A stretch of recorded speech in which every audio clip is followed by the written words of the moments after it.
Hello. How do you?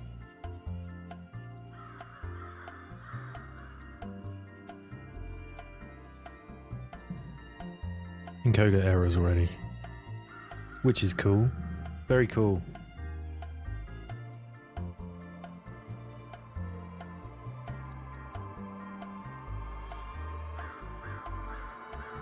How you doing, Eddie?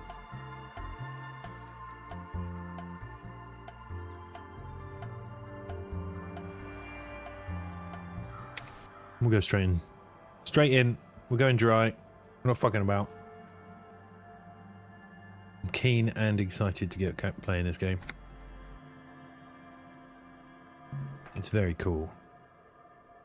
I love it. Right, what were we doing? We found some shit up here, didn't we?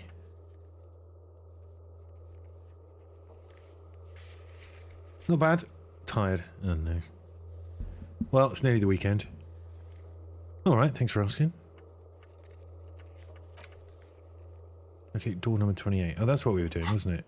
Yeah.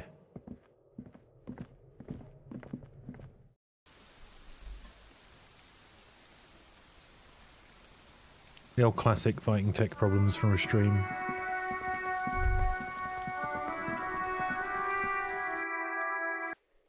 Door number 28. We've got to go back out here, I think, haven't we? How do we get up there? Let's say it's around here or something. That isn't just a five-pointed star. It's an inverted white pentagram cradled in a wreath of antlers. The iconography of communism, in other words. Inspect it closer. The star and antlers was developed in the 6th decade of the last century and quickly adopted by Mazov and the communards during the revolution.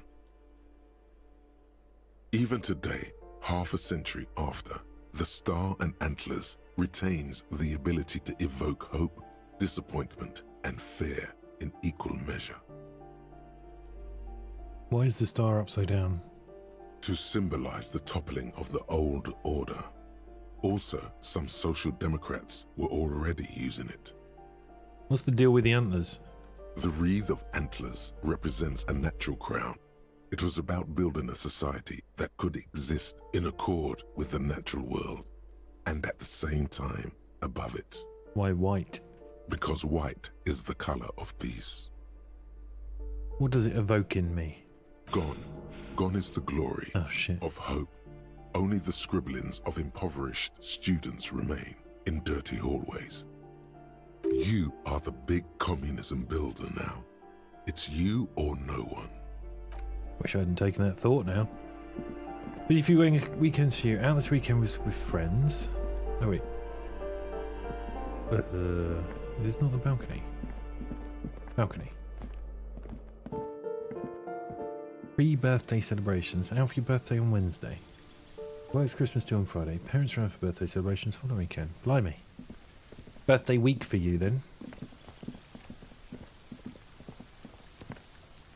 Is this number 28?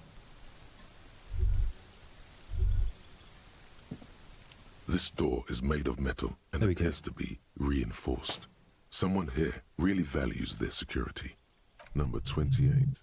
This is where the cleaning lady said the smoker on the balcony lives. Let's see if anyone's home. Knock on the door. No one answers. Looks like the young man we are looking for isn't home. I think our best chance to catch him is in the evening. We should return tonight after we have finished with our day's work. How about 9 p.m.? Sound good? Sounds good. Tonight at 9 p.m. Right here. Apartment number 28. Good. Let's go. Okay.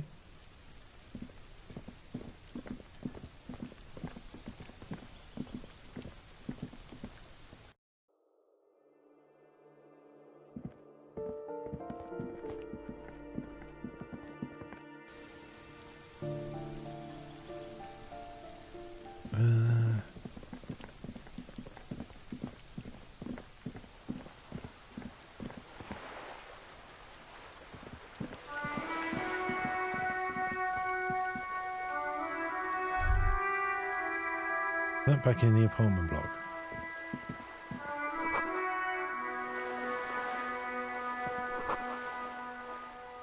Let's go and have a look around. Oh, there's the lady. We could go and talk to the lady. I forgot that she was in here. Oh.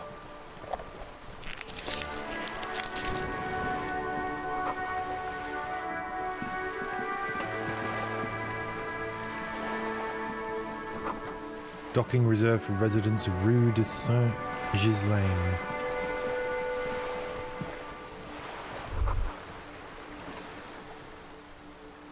Your room in the whirling isn't much bigger than this sloop. This is worth more than you'll ever earn in your life. A striking woman leans against the cabin top of her sailing boat, smiling as you approach. Her green raincoat glistens with droplets. A silk scarf is tied around her throat.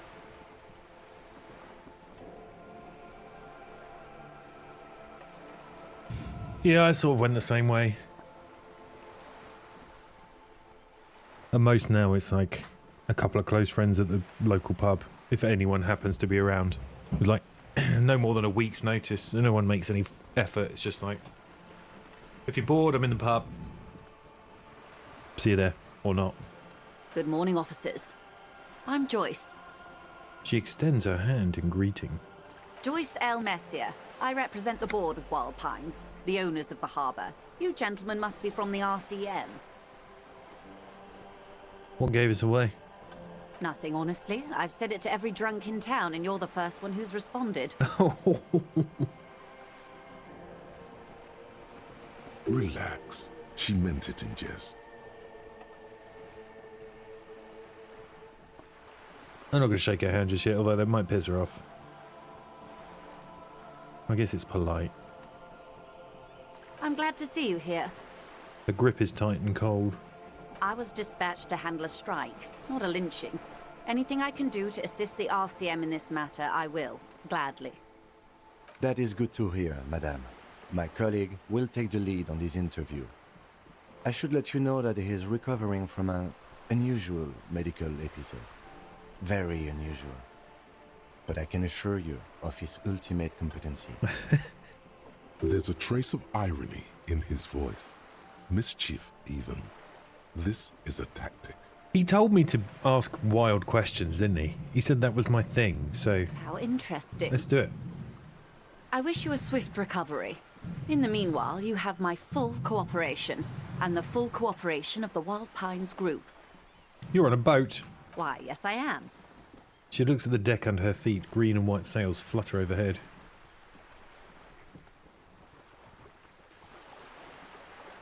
Not a lot of people on boats, are there? Of course there are. We're on an archipelago. How else are you supposed to get around? We're on an archipelago. Look around. Yes, we are. We are on Le Caillou.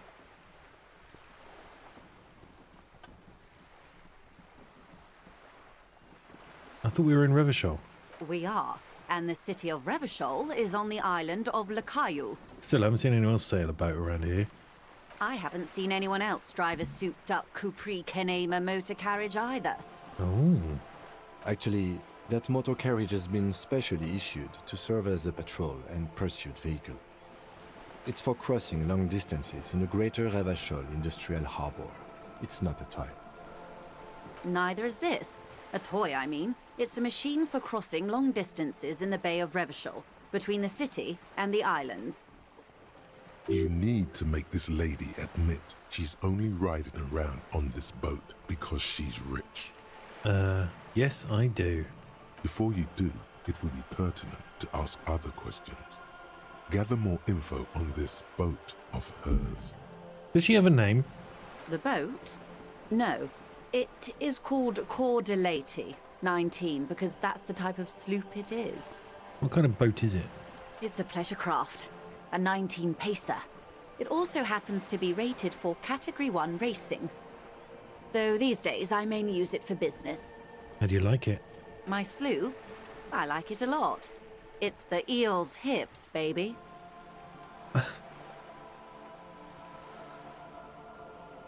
Good evening, Mr. Ronda. How do? I'm enjoying this part of the interview.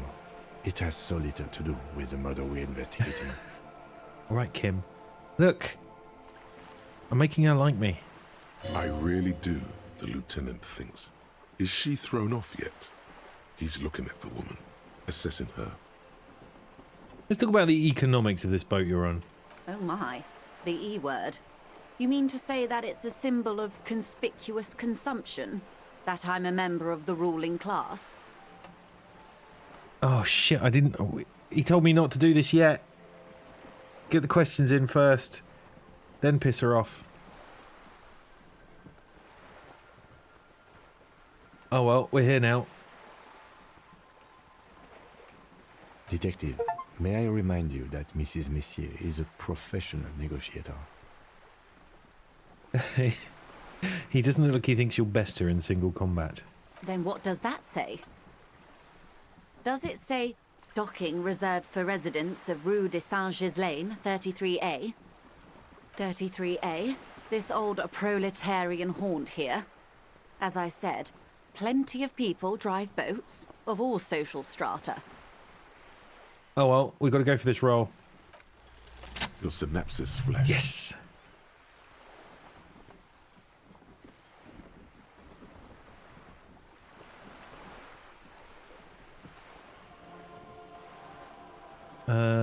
This house was built before the revolution. I don't actually know which... I guess this is true. Okay, it is anti-centennial. The people who live there now lead a different lifestyle, if you know what I mean. I assure you, they drove quite a hard bargain for this space. But you're right. I am a bourgeois woman, and this is my fast, lightweight, interminably bourgeois boat.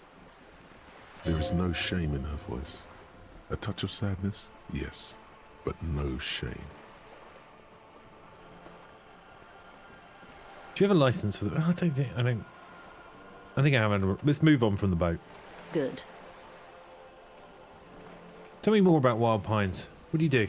What we do? I'm afraid I don't speak for Wild Pines as a whole. It's a giant undertaking. There was a touch of discomfort there. She wants to merely represent. So what do they do? The Pines' core competency is logistics. Container shipping, freight, that sort of thing. See those airships there, blinking? Those are the shipping side of things. And that is the terminal. Another subdivision deals with energy, oil and gas exploration, offshore platforms. The Wild Pines Group is one of the original Revacholian Indo-tribes. Companies awarded royal monopolies by the king, the suzerain himself, centuries ago. The king is long gone, but several of the Indo-tribes remain. Who are the other Indo-tribes? Saint-Baptiste, Elysium, an unknown entity known as Brightest Star. You're in good company, it seems. Why, thank you.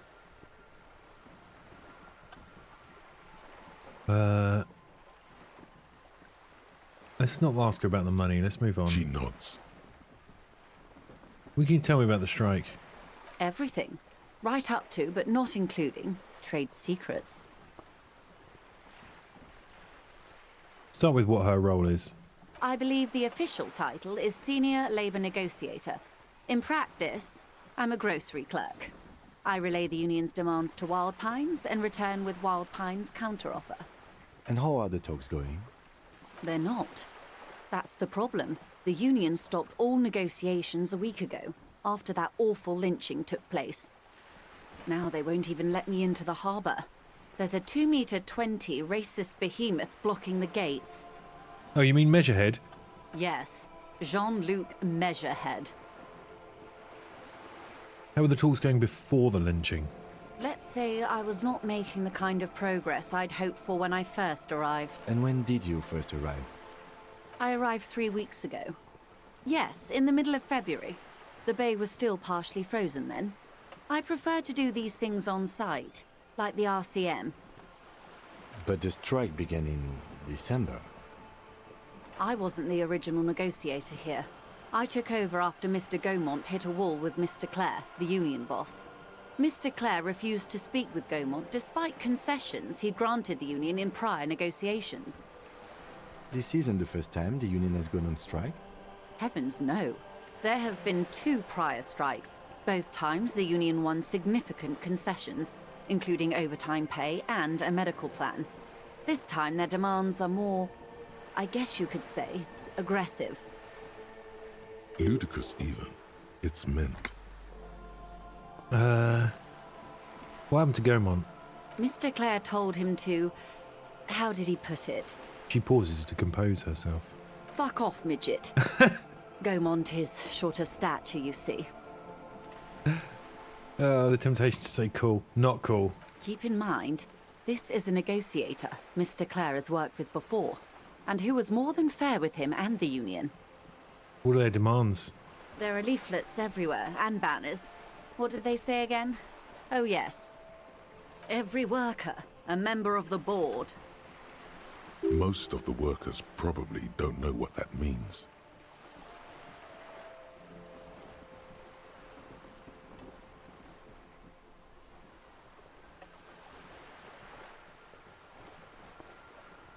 I don't know whether to set her off by saying I like it.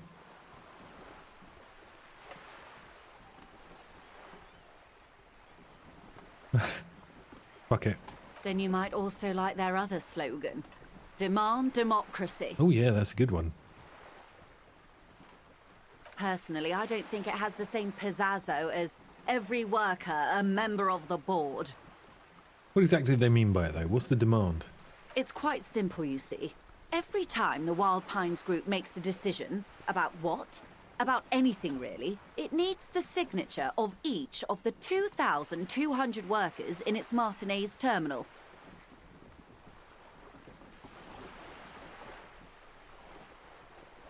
Just so you understand, this is but one of 22 terminals owned by Wild Pines. Essentially, not only are they kings of the company, they are also kings of the 72,000 employees of Wild Pines Group.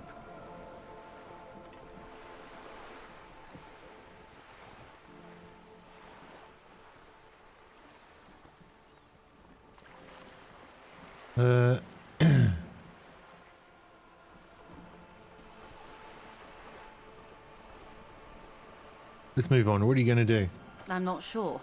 Naturally, I assume that was just their opening position, a hard-nosed tactic with a side of mockery.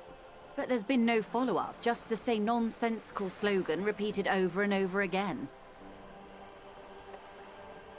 And now, people are getting lynched, I hear. Behind the whirling in rags. A disastrous situation if there ever was one. Excuse me, from whom did you hear about this lynching? I first heard it from the bowyer at the gates. The one whose very name advertises his aversion to work. I think he said it was, "Call me mañana." This checks out. Okay. What do you think of Everard? Everard Clare is a man of the utmost integrity. If you can say one thing about him, it's that he always puts the interests of the workers first. Really? Of course not. Everard is fantastically corrupt. I imagine he has a thick, viscous goo where you and I have blood. If you were to prick him with something sharp, you could see it oozing out. A knife, maybe? No, a rapier. That's Everard, all right. He is the most corrupt individual I have ever seen, and I deal with men like him for a living. If there is anyone more venal, more irredeemably nepotistic, then it's his twin brother, Edgar. I remember hearing something about this Edgar. Have you seen him? No. Edgar looks exactly like his brother, except for that lazy eye. He also talks exactly like Everard does, and when one's term as foreman is up, the other takes over. It's how they circumvent the term limits, you see, with a funny little switcheroo. While in office, they've embezzled God knows how much of their workers' dues. What about the union itself outside of the Brothers Clare? The Débardeurs Union was once a perfectly normal institution. 20 years ago, anyway. It must not have been easy to establish under the Emergency Act, but they did it. I can respect that. Organized labor at its best, as they say. Then something happened in the local chapter elections. The brothers Clare came and transformed it into a... how do you say? She hesitates, looking for the right expression. A mob. The debarders are a crime syndicate. Sad as it may be, we are forced to cooperate with them. Refreshingly honest, officer. The company has tried appeasing in the past, but I'm afraid our concessions have only emboldened Everard and his brother. And your opinion, Detective, if I may ask? I'm a curious and talkative person, you see. Would you say the Debardeurs Union is... None of those things?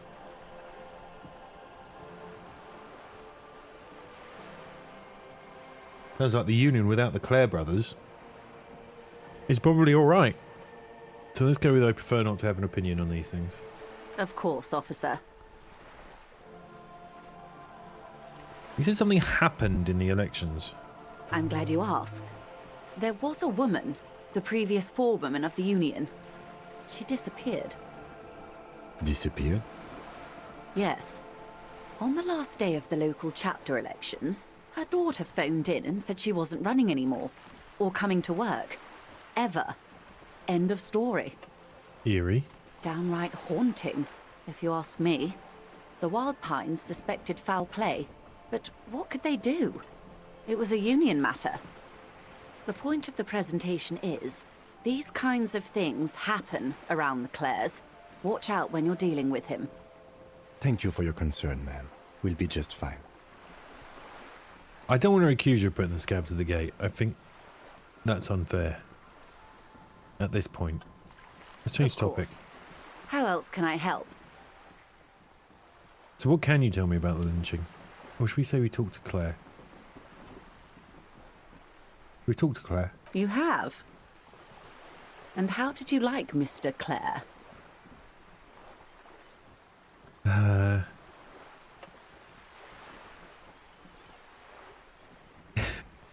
These are some great options.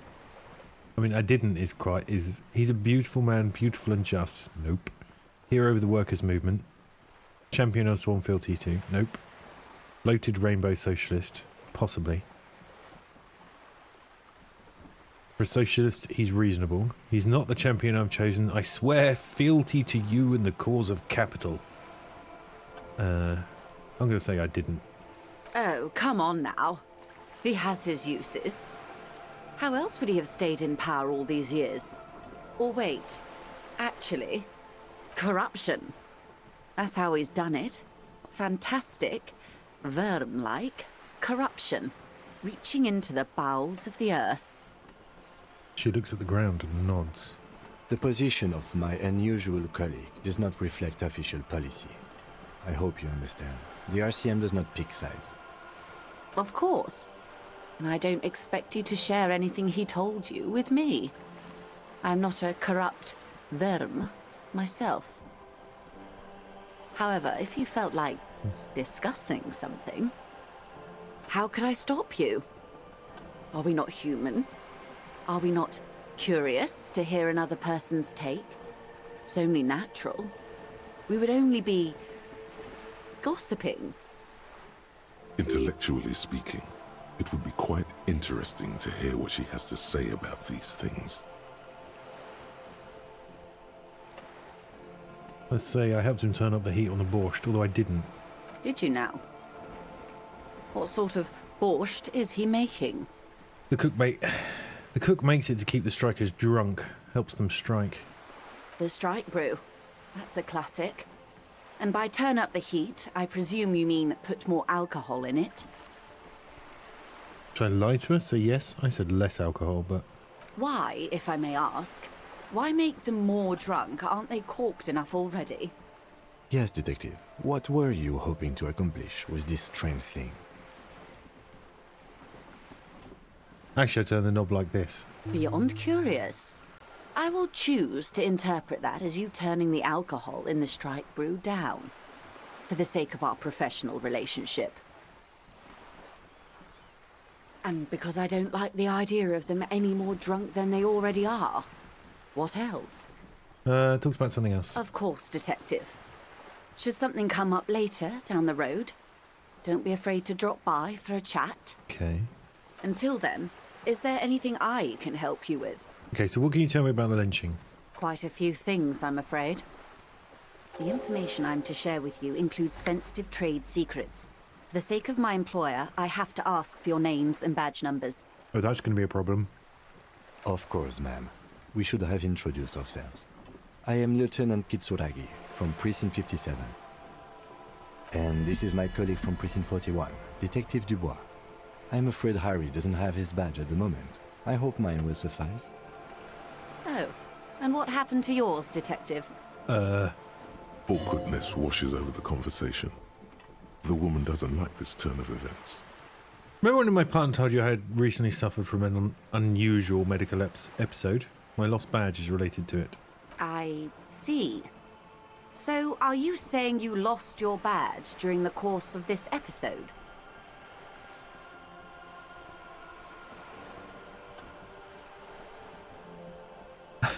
I could have eaten it for all I know. I don't remember anything. This world, this city, nothing. Oh dear. Some kind of encephalopathic amnesia? Yeah, I don't even know how to respond. yeah, that.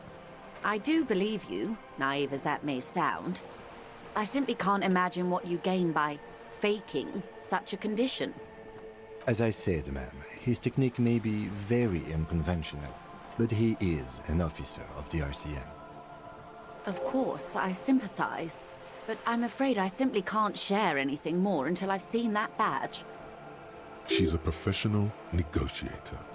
She should be open to some sort of mutually beneficial arrangement. Yeah, she's not going to go for that one yet. 28%, I'm not risking that. It's a red check as well. And I'll find it. Okay. Of course. But before we do, officers, let me be perfectly clear. The situation is extremely volatile.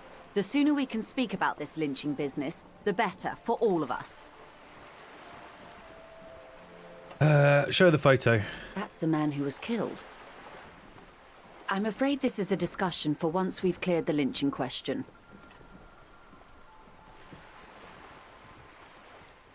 I'm not going to push her on it now. We'll come Better back. not tie the fourth day to the backstay on this.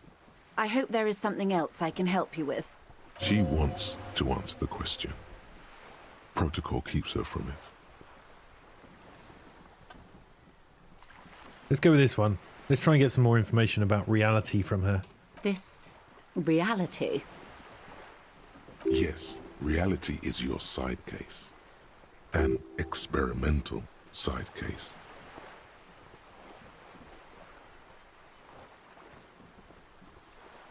It's related to the medical episode. I have trouble remembering even the most basic terms of reality.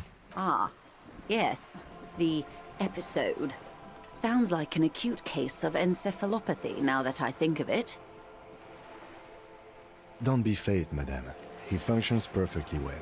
He only needs a lowdown on all of reality. We may be here a while then.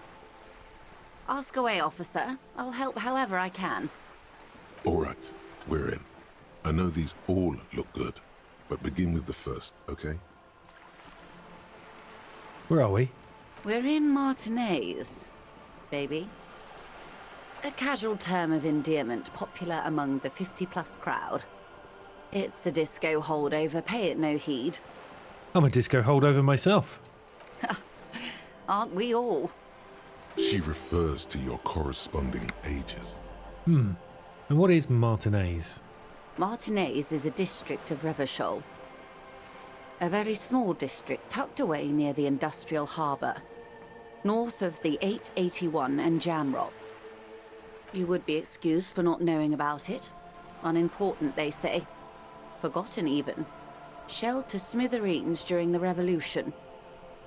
It has its charms, just not this time of year. Tell me more about Martinez. I'm not a good ambassador. I've only been here once before, as a teenager. Not a lot has changed.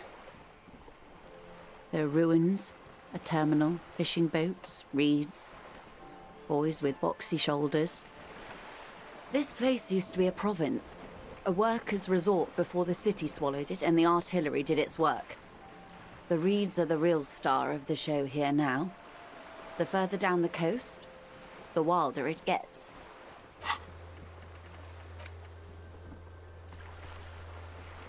Joyce is rich and willing to answer your questions. Ask one. Well, that's what we're on it. Okay. What happened over here?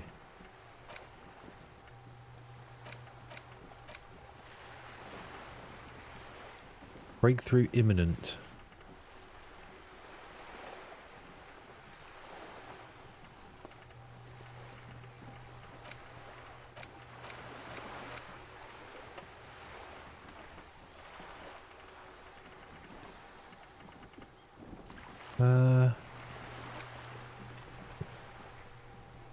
And will I get this breakthrough after the conversation or something? Okay. You mentioned a sea. What sea is this? It's not really a sea, it's the Bay of Revachol. And the bay feeds into the ocean. We near the ocean? Yes. We're on an island in an ocean, the world's largest body of water, the Insulindic. Known to the early Revacholians as Les Immensités Bleues, the Blue Immensities. What's the name in this island? She's already said that. Caillou. Yeah, that one. As you already know. Yeah. Imagine a pebble. A smoothed-over pebble amidst a great blue sea, misshapen, cracked. The cracks are the river Esperance. We're in the delta of this river, on the 6th branch, the Martinez distributary. It is clear this pebble is of enormous value to her, and to humanity at large. Okay. That's Martinez. What's Revachol? Revachol? Revachol is what you call a city. What kind of city is Revachol? The great kind. What makes Revachol great? History detective. They built this city to resolve history. Our part in it, at least. Our centuries. Who built it? The nations of the Occident, or migrant workers from Seminine and Ile Marat, depending on your creed. When was Revachol built? In the DeLorean century. 380 years ago. And why would it resolve history? They say it's where the terrible questions of our time will be answered. The tensions are highest, the fault lines deepest. By that I mean conflicts. Ideological conflicts. The stuff of men. Why here?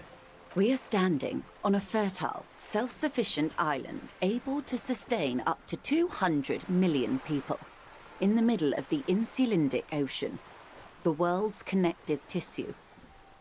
It's where the money is.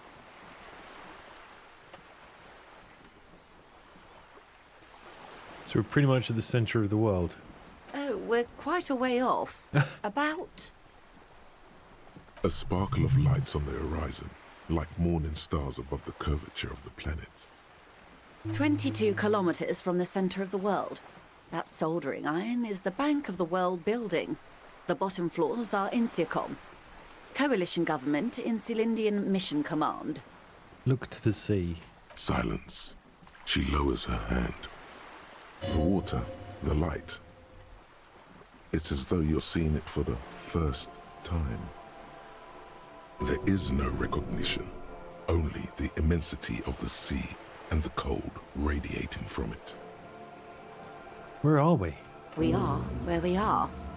I have no truer answer to give, unfortunately. Derealization.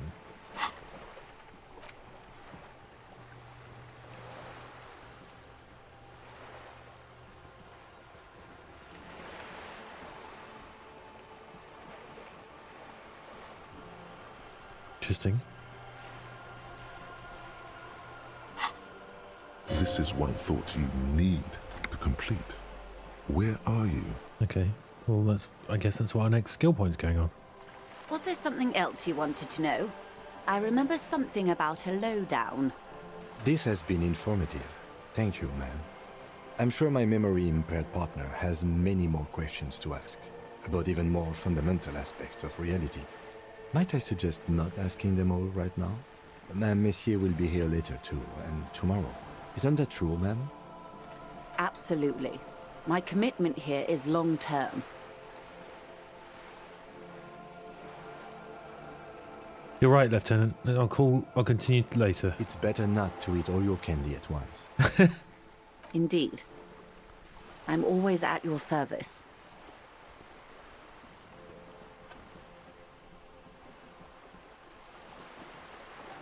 That's all for now. Glad to have been of assistance. The little that I know. Anything else? That's all for now. Of course, Detective. Take care. Rigorous self-critique. Here we go. Here it is. Hard facts from the man you are. You once jerked off in the locker room and were caught. You held a young woman by the arm and kept her in your apartment for 20 minutes against her will. That's right. These are not flights of fancy. These are real deeds, Harry, emerging from the darkness of your past. You tried shooting a fleeing suspect in the foot, but hit him in the pelvis, crippling him for life. And, above all, you let life defeat you. All the gifts your parents gave you, all the love and patience of your friends, you drowned in a neurotoxin. You let misery win, and it will keep on winning till you die, or overcome it. Int and Psi red check failures heal +1. Fizz and Mott red check failures heal +1 health. Learning cap for pain threshold raised to 6.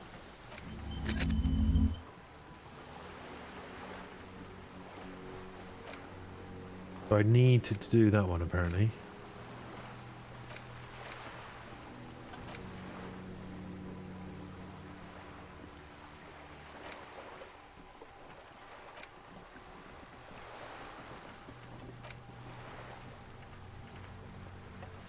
Okay.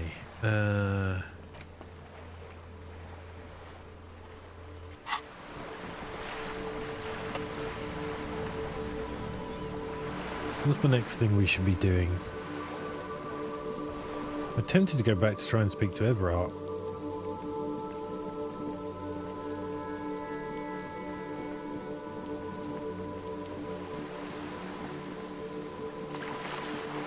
We've been to see the kid this morning.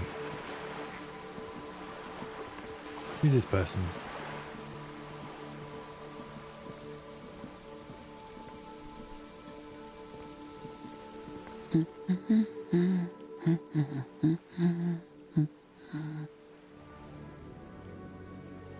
A good one?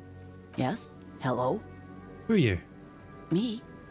No one. I'm just a working class woman. She doesn't really want to be disturbed that much. If she's such a working class woman, why isn't she working? What are you doing? Looking for something to read.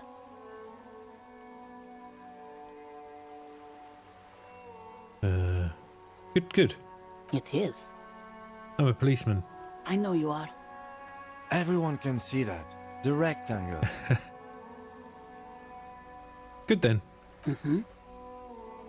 You need the help of a policeman. What with?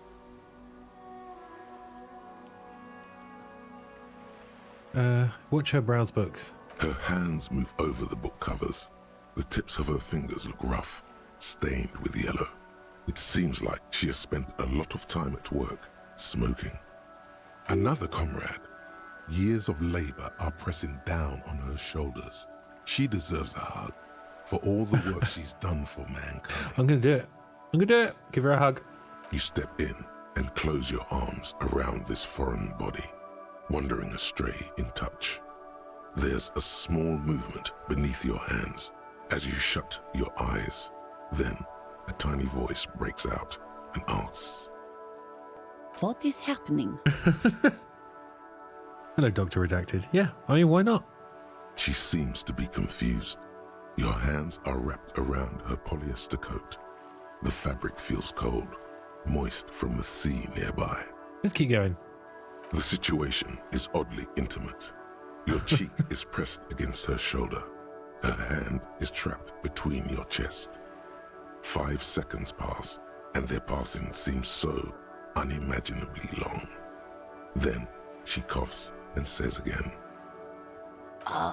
What are you doing, officer? I'm fighting for the working class. Fighting for it how? One hug at a time. Oh, There's a strange sensation as the woman strengthens her grip. She's hugging you back. I guess it's better than nothing. Keep fighting on, my fellow comrade. When she breaks up the hug, her cheeks flushed. Is there anything else I can help you with? That's all for the moment. I'll let you read. The woman before you nods and returns to her reading. I wonder what Kim made of that. Right. I want to work out how to get up there. I don't know. I think I'm going to have to report my badge missing. Can I do my check on him again yet? Fuck, does Kuno care? No. Oh. See you later. Kuno doesn't. See you later, Kuno. In a weird way, I kind of like Kuno. He's an arsehole, but he knows he is, and he doesn't give a shit that he is. And he's quite funny. Inside, you see a set of steering levers, a radio microphone. Right, we do need to get the... 57, how may I assist you? Have you heard back from the ICP about the serial number? Yeah, the boots. Yes. The armor was produced by Fairweather in their facilities in Bétancourt, sur la Clé in 42. It was part of a special order for Corps de Pharmacie, a security firm contracted to protect the interests of Oranese pharmaceutical companies in the Semenine conflict.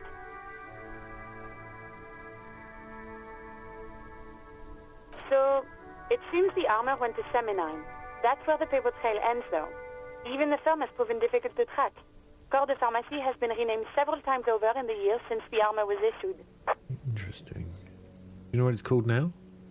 The most recently registered firm that the ICP has been able to connect to the CDP is a military contractor called Trinell, and the one before it was Downwell. I think they might be the same contractor. A suit of armor like this would have been manufactured with a particular person's physique in mind. You should ask for whom this suit was fitted.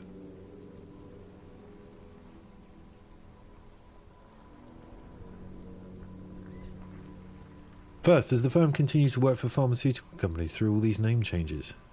Hard to say. Their client list is rather diverse and incomplete. The only constant seems to be that the mercenaries are always deployed in third and fourth world countries.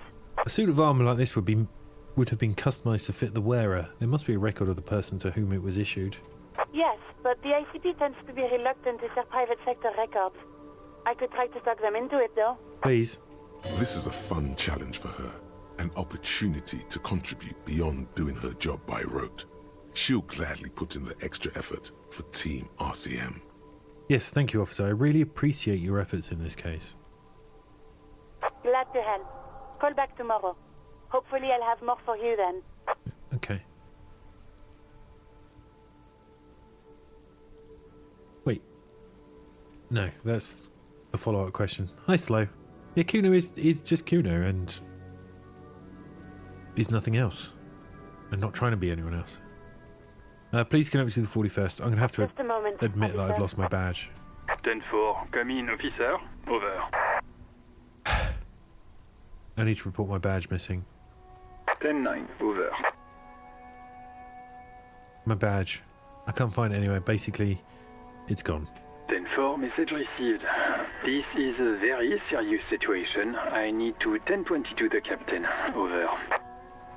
Any other good news? No. He's saying he lost his badge. He what? He lost his badge? Who lost his badge? Who's this guy? Dick fucking Mullen. Who do you think?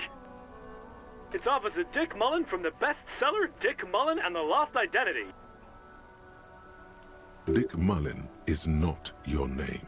It's the name of a fictional detective who would not lose his badge. Defend yourself. Immediately. They're laughing at you.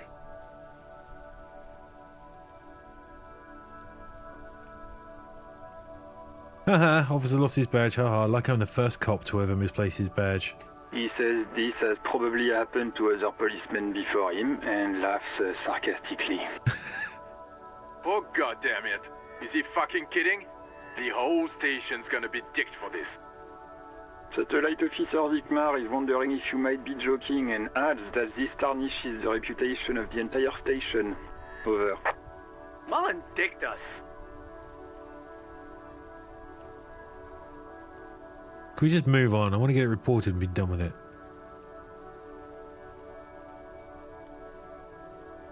Oh, I'm going to go with the first one. Although it sounds a bit wimpy. Tell them to stop, Mom. He's asking you to stop, says this is serious. Of course it's serious.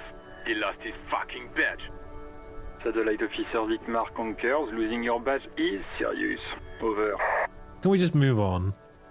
I want to get it reported and be done with it. 10-4, I hear you, officer. I'm just going to make a note here that you are in pursuit of your misplaced badge. Over. Fuck me.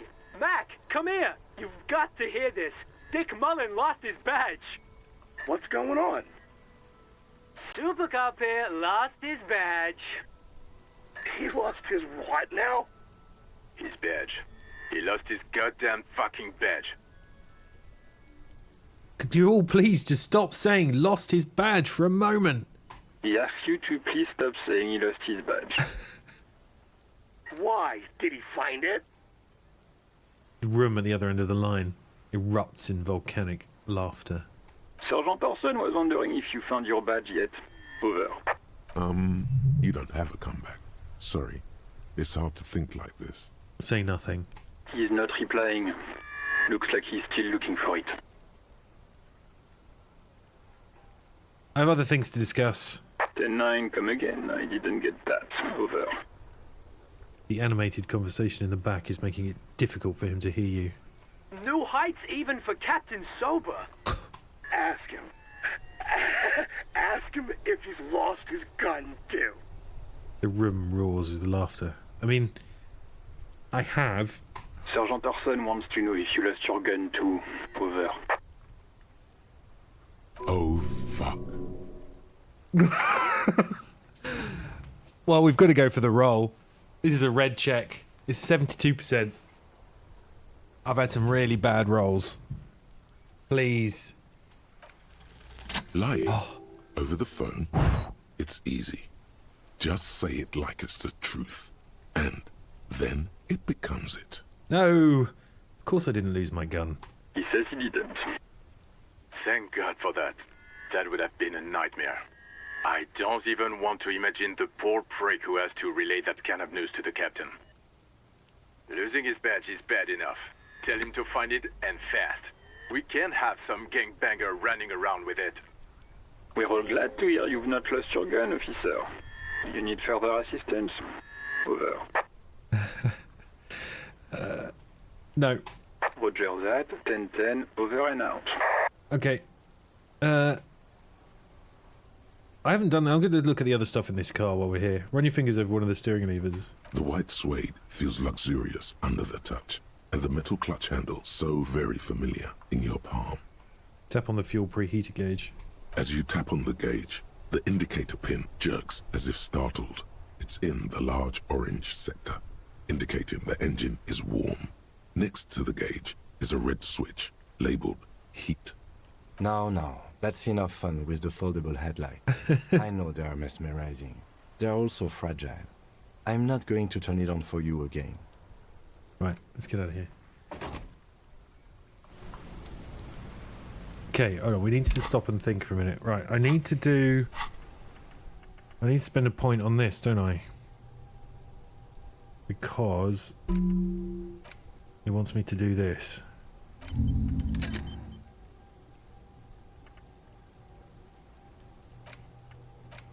Three hours.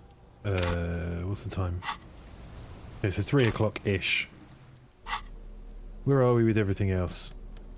We still haven't got our 20 quid for the night.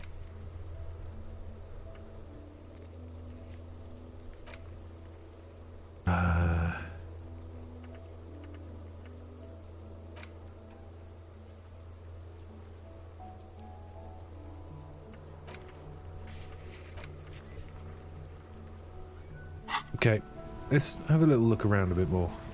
I think there's areas we've not even been yet. I want to talk to this guy again. Stuck in the rain in a traffic jam, man. What's on your mind?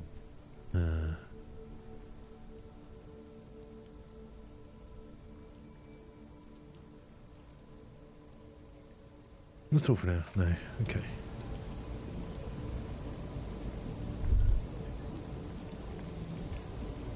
I haven't spoken to Kim in a while.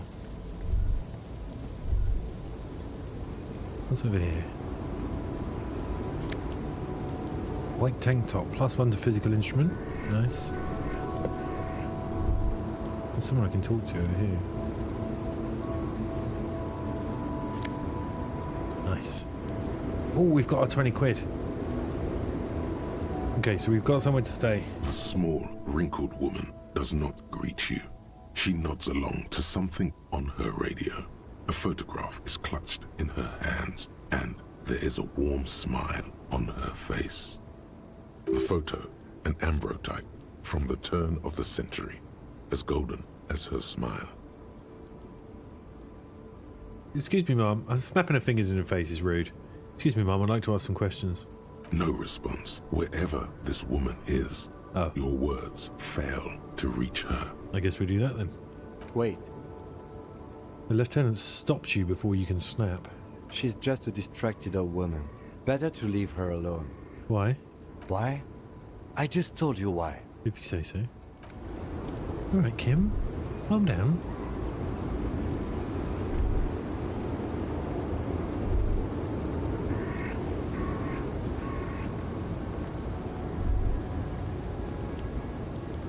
Well, we could go back to try and talk to Everard again. Ruins full of snow. No one lives here anymore.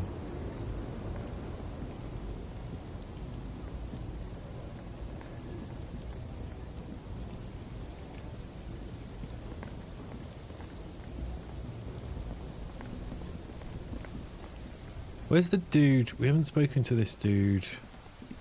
This guy. Oh, we can't talk to that guy. What about these two? Have you no shame? Whining about your back every time you bring out the measuring tape. René, you're a man with a fork in a world of soup. Please, let's just try to enjoy the game, alright? The other one is eating a big sandwich. I'm trying to, but you keep breaking my concentration. You're old. I can see that. We're both old. Now stop grabbing your ass like it's a girl. These manly men are playing balls. This is a ball game. Grab a ball and play it. Don't ask questions. Shoot first. Ask questions never. I don't think this is the right thing to do, but I'm going to do it anyway. Alright, I got this. Ball time. That's the spirit. Don't even waste your breath asking about the game. They wouldn't know anyway. They're way past their prime. Fuck it, let's go with this. 92%. Watch me fail.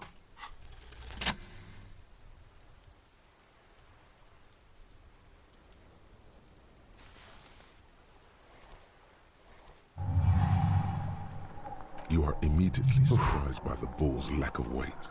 No matter, you'll make it work. We fully ball in. Feel the ball. The cold metal ball is surprisingly smooth against your neck. It has a pattern on it. Probably a sponsored ball. Yours would only be covered with bumps of learning and scars of victory. Already your muscles are adjusting to the weight, the nervous system calibrating, until you and the ball have merged into a single entity.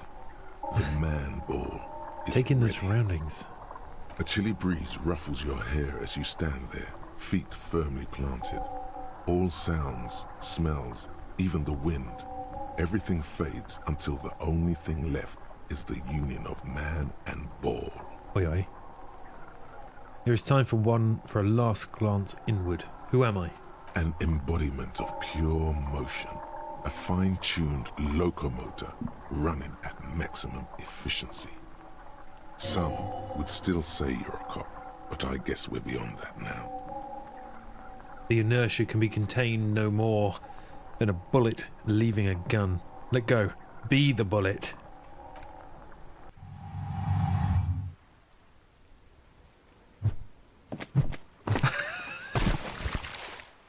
That was not the game they were playing. Merde! Bordel de merde! Yeah. Fuck. How was that the success check? A whorehouse of shit. It wasn't whorehouse of shit. The shot was at least 23 meters. Probably 24, and then some. Nothing to be embarrassed about. What the hell is your problem?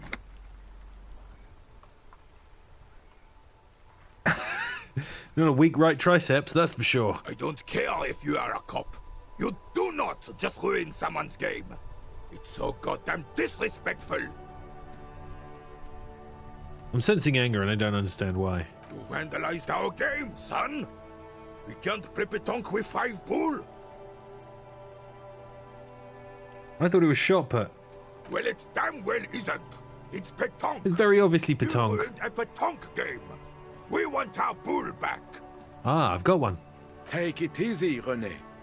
This is just a misunderstanding, isn't it, officer? I've got one. No harm done. Of course there's harm done, you orange slug. You owe us a goddamn bull. I don't have a ball, but will this do? Will this... No! Oh. It will goddamn not! Okay. Thank you, officer. This is really something. Honestly, I think it's better than our old bull, even. Probably too heavy. Mon Dieu. Alright, fine. What do you want, officer? Yes, why did you come here? It's unlikely they know anything about the murder. You never know. He might know something. This is a good vantage point.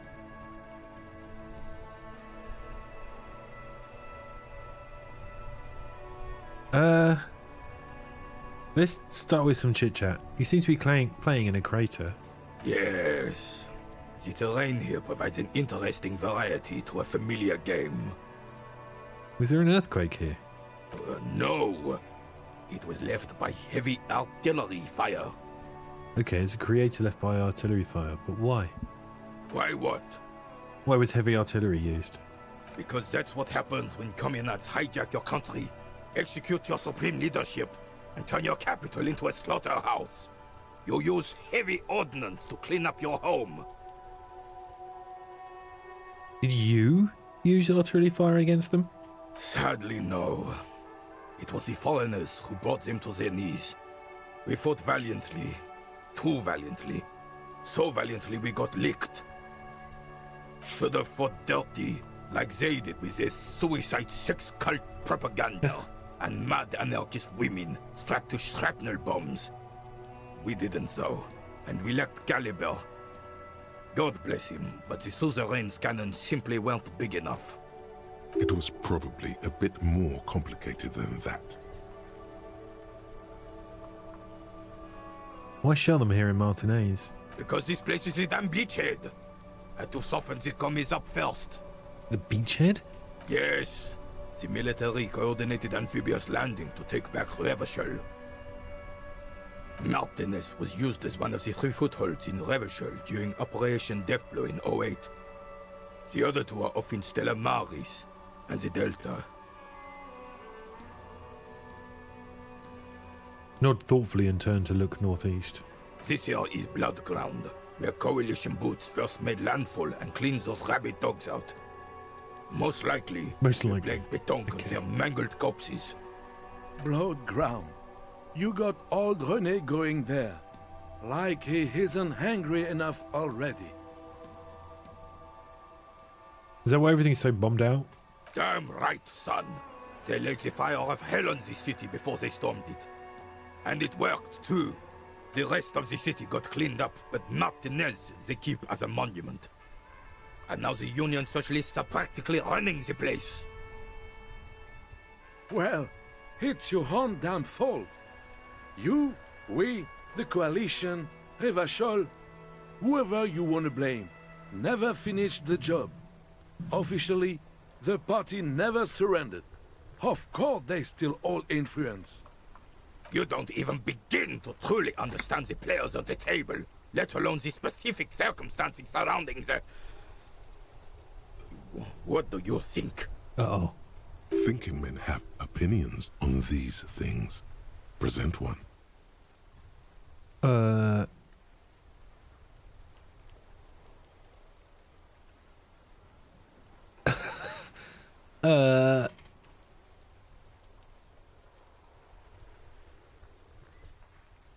Foreign powers cleaned up our mess and now they rule us. Let's say that.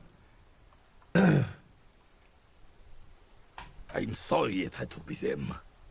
After 8 years of fighting those hyenas, boiling cats for food and drinking piss in the mountains, I would have preferred if the Right Honorable King Guillaume returned through Revachol, or even if that damn clan Frisel had risen from the grave and led us. Sadly, that was not the case. This royal failure weighs heavily on him. Instead, all that is just, holy, and beautiful in the world was wiped away, and now it's neon signs with toothpaste ads everywhere. Foreign influence peddling garbage and stupid music on the radio. This is just what the commies wanted. This was their plan all along. This is what they wanted to replace the role of the suzerain with. Okay. I want to ask all these questions, but the fact that time ticks in this game worries me. But let's keep going. How does Philippe III factor into this? It doesn't. Oh. That was 100 years ago. Ain't got nothing to do with anything. Okay, I'm sorry. I mean, that's a good point. I did know that.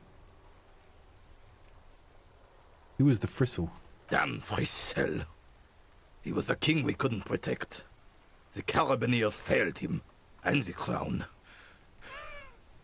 He died in the hands of the Hyperlay, in a very public execution. He slouches as he says that. It makes him smaller, admitting they left the king to the mob. You mentioned Guillaume. A true king in both blood and mind led Revachol before Frisel. He would have been better, but the damn commies drove him into exile. Some manner of self-deceit is present in his thinking. Sounds like this Guillaume abandoned him, and he doesn't want to admit it. Right. What exactly is a suzerain? The suzerain is the king! Has everyone forgotten already? They've forgotten already. It's no use talking to you. You were still in Daddy's balls when it happened. When we took our last stand against the filth and rode the cavalry straight into gunfire.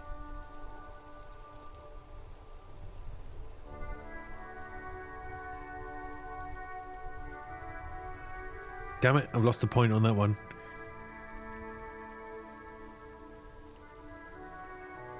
Show him the rifle. Anything you can tell me about this rifle? It's a Bell McGrave. 4.46 caliber. Breech loading. Revachol made. Good weapon. Accurate and reliable. His moves are quick and precise as he first checks the weapon, then aims it at the sea. This man knows firearms intimately. This one's inoperable. The bolt spring is missing and the mechanism is jammed shut. Still a beauty. Where did you find her?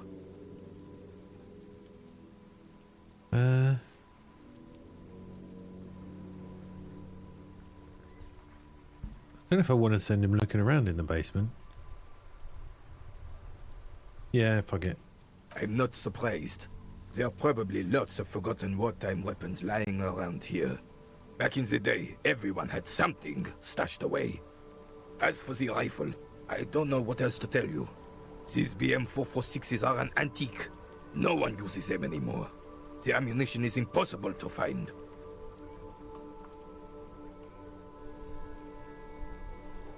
I don't know if I want to mention Rene that I found his guard booth. Because we weren't supposed to be sneaking around there and I stole his picture. So let's not mention that. Let's ask them about the hanging. Unfortunately, I don't. Unlike most of the locals, I have no qualms about assisting law enforcement. But this affair has passed me by completely. And most of the locals? In Martinez, the union is the law. So can you really blame them? You don't have a problem with the cops? Cop is a pejorative term. I don't have a problem with policemen. On the contrary, I admire the effort to bring order to our streets. He doesn't know about the crime. Your time is better spent discussing politics. I'm not going to ask them the policewoman question. I don't want to hear his answer. So again, you don't know anything? If I knew, I would not be afraid to tell you. I simply don't. I'm an old man, not a coward. The daily business of the riffraff no longer concerns me. 'Tis true, sire. He knows nothing. Yeah. Let's ask this man about the guard booth. Yes, the Debardeurs Union pays me to stand vigil during the nights. Not out of any political allegiance, mind you. I'm an old man. Don't sleep more than a few hours every night anyway, and money is tight. He feels like he has to justify himself for some reason. There must have been something on the night of the murder. Your booth looks right into the yard. Yes, it does. Unfortunately, I wasn't working that night. Been on a 2-week leave since last Monday. So who was working your shift? No one. The house has been unmanned since last Monday. There's no other guard. It's just me. No one has been guarding the container yard since last Monday. Yes. It's not actually an issue. I mean... Look, officers. The container yard doesn't actually need a guardsman. Never had one before René. Monsieur Claire had that booth built specially for him. It's mostly decorative. Mostly decorative? The possibility of someone being in there is enough to discourage any ill-minded individuals. Evrard created this job for René because he knows the Royal Carabiniers' pension of honor and PTSD isn't something a man can live off. A decorated Kingsman collecting tear reflects bad on the whole neighborhood. His words.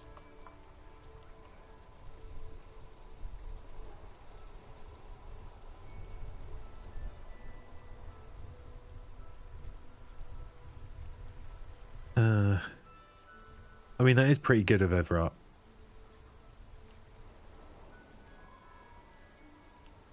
Proudly hold out the tear bag. No, I'm not going to do that.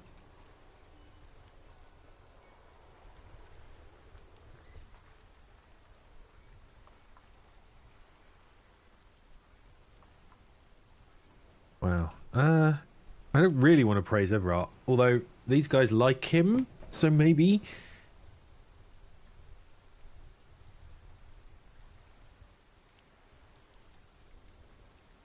I don't think all the elderly want to be back in the job market, do they? Give them better pensions. Let's praise Everett. Can we conclude the topic of my guard booth now?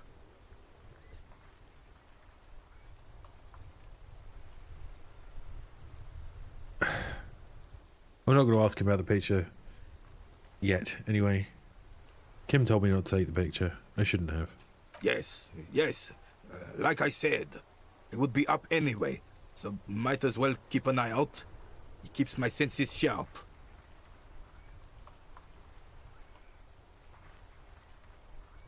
We can have a crack at this. It's a white check, so we could always come back. As René turns from you to his partner and back, the medals on his chest rattle and glare. He keeps his spine straight and his ribcage lifted, displaying them proudly. How many medals are there? 2. The larger one is shaped like a cross, while the smaller medal resembles the sun. Look at the cross. A crowned head in front of 2 crossed rifles. The medal hangs from a blue-striped triangle. It's the Croix de Bravoure, Cross of Valor. The cross was the highest battlefield decoration in Suzerain's armed forces, awarded for exceptional bravery in the line of duty, in service of King Frissel I. Okay. Look at the sun. A small blue star inside an orange sun. It has the word Valiance written below. The setting sun was a decoration used to distinguish seasoned combat veterans in service of King Frissel I during the Revolution. Point to his chest. Did you get them for? For bravery. Oh. It's a conflicted topic for the old veteran. There must have been a number of controversial episodes in his service days. Let's not go with either of those two. That's what I was going to say. Bravery. I'm sure. But I know this uniform's reputation. You are also wondering if I got this for raping women or killing babies. I think I could be honest with him. I don't know the reputation of anything. Don't even recognize the war. Son, we should never forget our past. Lots of mistakes were made back then. But there were also lessons. Forgetting those times means the mistakes were for nothing. That all those people died for nothing. Whoa. Sounds like you're about to open the gates of conversation. This man will literally talk your ear off if you let him wander off to memory lane. I like Law. I'm going to keep listening to Law. So what did you get the medals for? For doing my duty in the heat of battle. For looking my mortality in the eye. When men like Gaston here hid in the bushes and shot themselves. That's not nice. He saved some muddy princeling who foolishly strolled into the front line in his gown of velvet and gold. Saved a princeling? It was on the first months of the revolution here in Revachol. Unrest was spreading like wildfire. Marauders had taken most of the Couronne and were getting really ambitious. King Frissel thought he could end it all in one decisive strike. Sent his cousin, Drisson, to put an end to the unrest. Alas, the young Drisson was all piss and no vinegar, wearing a tunic of purple velvet and cockatiel feathers to battle. Even his rifle was gold-plated, shone from 5 clicks away. Can you imagine the asininity? Purple velvet tunic. That isn't exactly camo. To keep the long and bloody story short, Drisson marched us against the partisans in Couronne.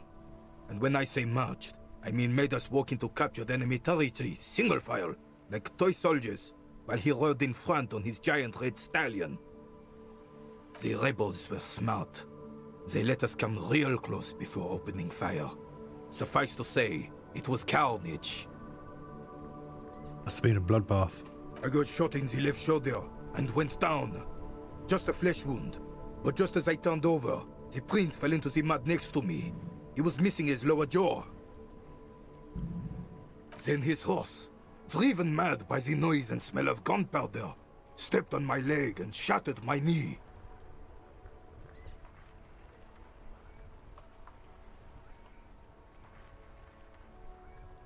Hold the line. I'm just rearranging a kitty who's just turned up. He can sit on my lap. Here we go. Hello.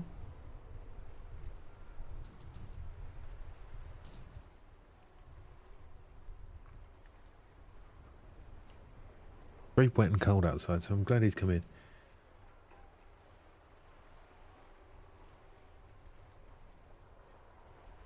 Hello, yes, it is me with a classic rendition of the Biggles 2 followed by single note.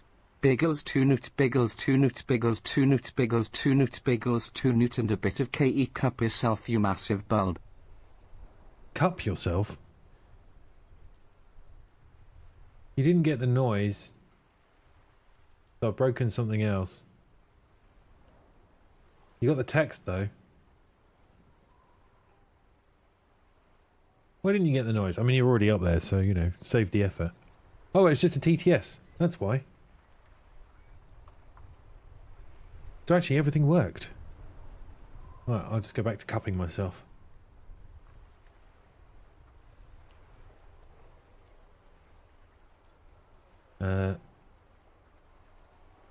Okay, then what did you do? I grabbed my sidearm and shot the beast in the head. Then everything went black.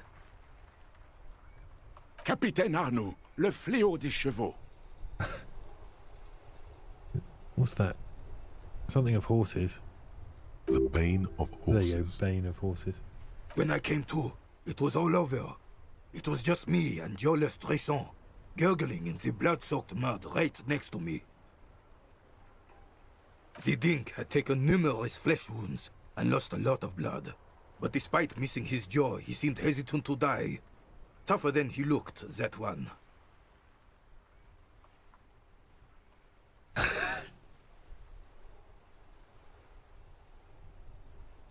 I'm not questioning this guy. If this was an actual interview, I'd go with that one because it throws them off.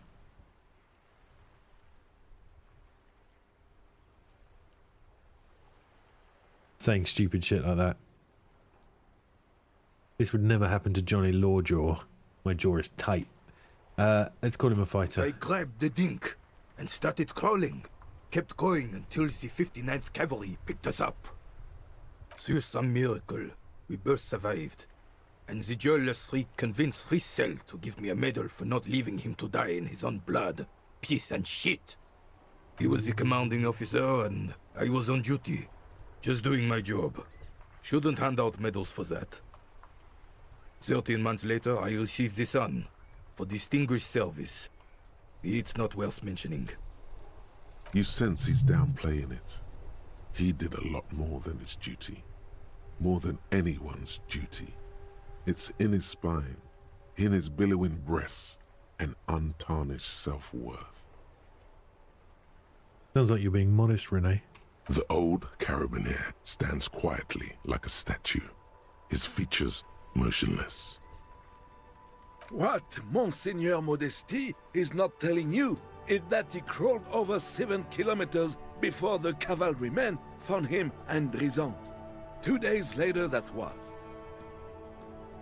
And that even whilst crawling with a mangled half-dead prince on his back, he still managed to murder 3 rebels on his way. Is that pride in his voice? It's deep down, but maybe even unbeknownst to the man himself, it's there. You're just a little bit proud of Rene's heroics, aren't you? Sorry, officer, but you're reading me all wrong. I'm a man of peace, and these kinds of bloody heroics are only impressive to men like Rene himself. Certainly not to me. How did you find the story to be, officer?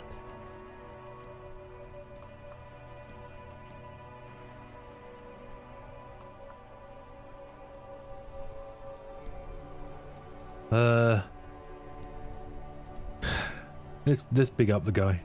Maybe, but also bear in mind, officer. They don't end this out for anyone with a service record. Oh no, you have to get shot repeatedly. And you need to get your hands bloody too. Really, really bloody. Do not speak of what you know nothing about, Poltroon. Duty is something you will never understand. Sounds like you're being modest, Rene. The old carabinier stands quietly like a statue. We've had this. His features motionless. What Monseigneur Modesty is not telling you is that he... and that even... Is that we're in a loop. Pride in his voice?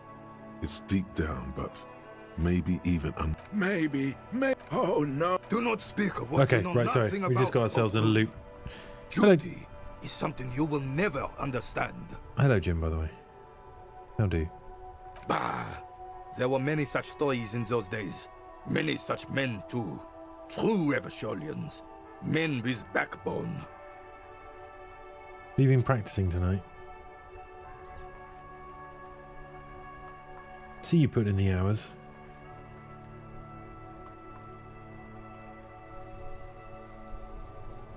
Oh yes, René, yes. Men were bigger, girls were prettier, and everyone wore the fascia. Lord, please bring those days back, if you can. I'm not getting into this with you again. Officer, was there anything else? You should try to come up with a heroic story of your own. Impress this old soldier. Nope. Nope. Let's go.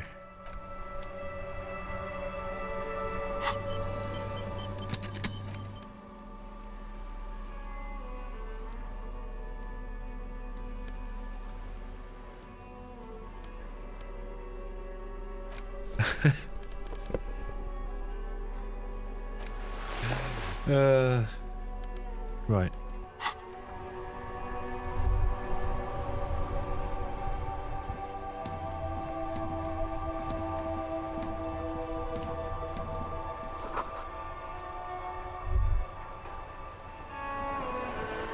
What's this down here? Have I been down here?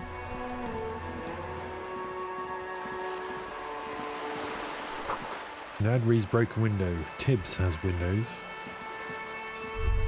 What's this?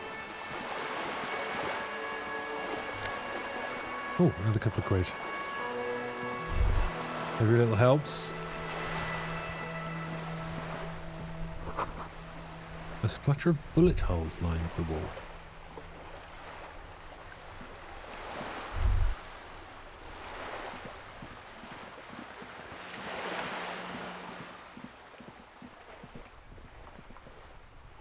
Tonight by Rich GT World Series driver. You got disqualified. Nice.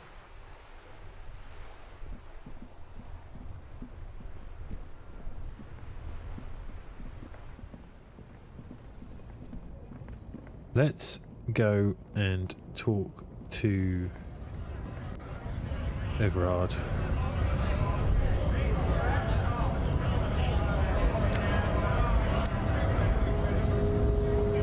We're going to hand in our bottles too.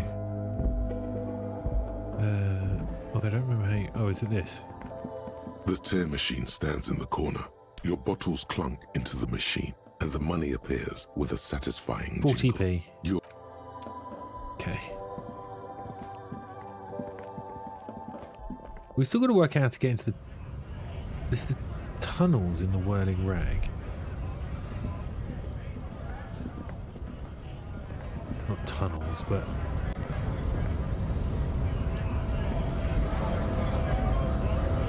Let's talk to any of these guys.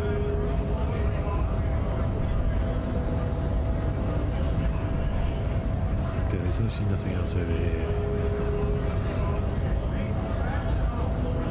Let's talk to this guy again. On our way up. I think we'll go and talk to Everard. So, how'd you like our harbor? You've been in there, he means. Talked to the boss man too, probably. It was nice enough. It's but a rest area on the path leading across open plains. He notes solemnly, then turns to you, a wild smile adorning his face. Right. You talk to the boss, eye to eye, like men of the plain. If you have any more questions, I'm set to talk. Any idea who killed the hanged man? The mercenary, eh? Who could have killed him? That's indeed the question. Why even do such a thing? The merc was hanged with a very specific type of cargo belt, one often used in heavy transport areas, for example, harbors. What a thought! Why would noble workers resort to such a thing? Unless they were pushed, of course. Pushed? How? Your dead guy was an enemy combatant. What does that mean? He was an agent of the opposition, attempting to undermine our honorable efforts. So you know who he was? Did you kill him?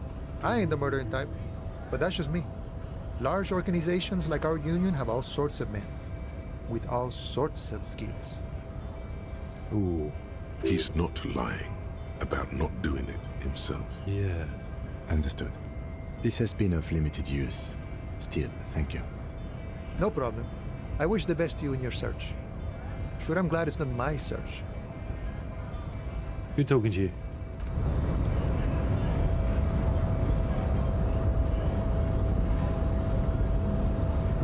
Let's go and talk to this lot again, briefly.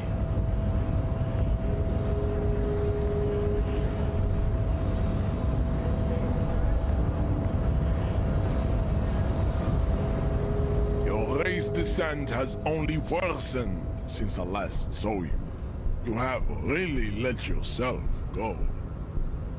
Why are you not with the Hardy Boys? I am not the first line of defense. I am the last. In addition, these so-called Hardy Boys are an effeminate clique of bodybuilders. Their company is spiritually degrading.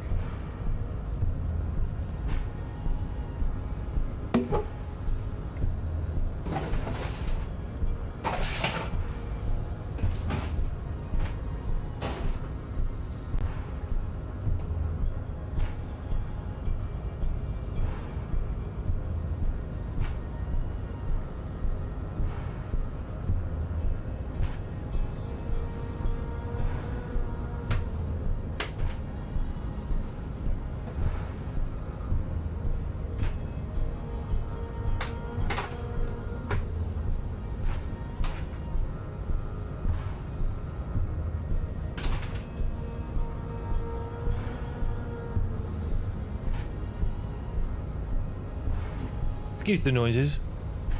That was the cat again. He went for a wander, found a box of rubbish, climbed in that. I tried to offer him a chair to sit on, but he ran for the door and wanted to be let out. Anyway, where were we? You pick up on something artificial in his tone, like he's putting on an act. This is unlike him. He is usually more himself. What have you got against them? Fine. They have recently fallen under the influence of a possibly sexually perverted female vagrant and a narcotics peddler. It's shameful.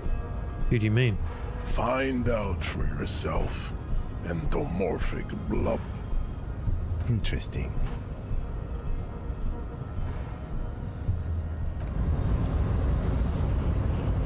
Presumably they're talking about their lawyer.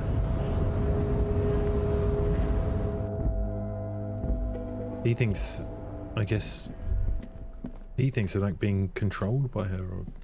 The file cabinet stands steady as ever. Hundreds there was of a thing in here that we same failed to materials. check You on, wasn't already there? went through all of these. The drawer. Maybe not. I thought there was a check we failed in there.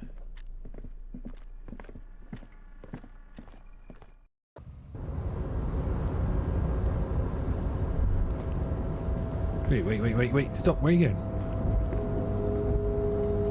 What's this? Oh, that's where you come out of... Okay, yeah. We never got down there.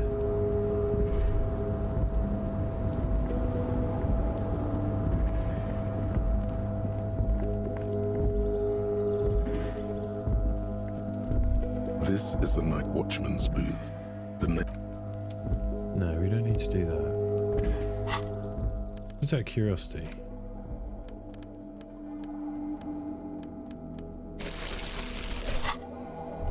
Oh, nice.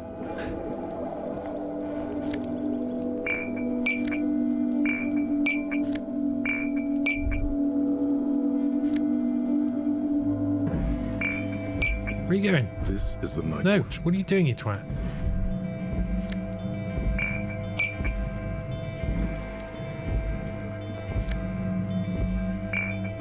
Well, all of it.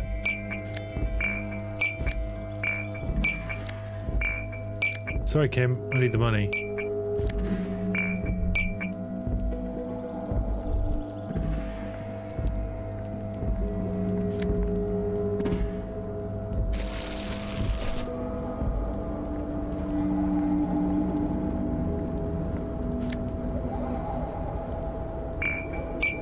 On the plus side, I'm cleaning the place up.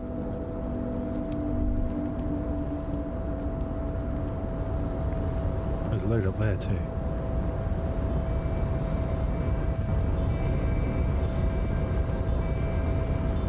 Now Kim wouldn't let me poke around in here. Your back before you attempt to turn the handle, to no avail. The doors seem to be mechanically locked. To your left, the lieutenant considers your actions with some puzzlement. Persuade the door to open. I'm gonna try it. Fuck it, it's a white check. Why are you even trying to open a door with rhetoric? Because getting physical wasn't an option. Because what wasn't an option? Using my body over my wits. Now is not the time to get philosophical, detective. You can do that after hours. Okay.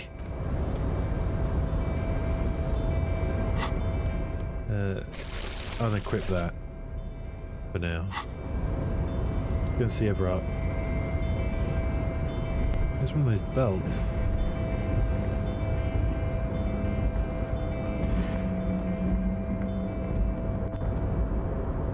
You both talking to this guy again? Oh, hey, mister. I knew you'd be back to talk with old Leo here. Yes, I did. Yes, I did. It's like Lady Larice said when she opened a bathhouse in the basement of my apartment building. They can only get so far before they're aching to get back. And lots of folk really did keep coming back. I had some questions for you if that's not too much trouble. No trouble at all, mister. No trouble at all. It's like that old saying goes, wisdom withers if not shared. And old Leo is always up for sharing. Do you work here? Yes, yes. Everybody needs a job, and this is mine. I'm Leonard, by the way. Leonard Bellick. But everyone calls me Leo. I'm like Mr. Everett's right-hand man when Mr. Edgar is out of town. Oh, and really? Mr. Edgar's right-hand man when Mr. Everett is away. Actually, Miss Beaufort is the right-hand man, but she's a lady. Who is this, Miss Beaufort? A real pretty lady with a skin like those douce sucre candy bars my missus likes so much. Them are real nice to suckle on once the dinner is done and me and the missus sit down beside the radio. But I can't listen to the radio all the time. There's so much to do around here and I'm always busy keeping things running here. Yes I am, yes I am. Who's this Miss Beaufort you mentioned? Oh, Lizzie. She is a real sharp tool. Mr. Everett put her through some fancy school and everything, east of the river. 4 years she was gone, and when she came back, she was all fancy and lawyerly. Okay, so it's the... Leo is great. I'd hang out with Leo. He respects that word. That's obvious. But she's a real nice girl. Grew up in this here neighborhood. Knows everybody and gets along with everyone. Real pillar of the community one day, I'm sure. For a fraction of a second, there's sadness in his eyes. If me missus and me was to have a child, I'd be real happy if she turned out like her. But she can't have kids.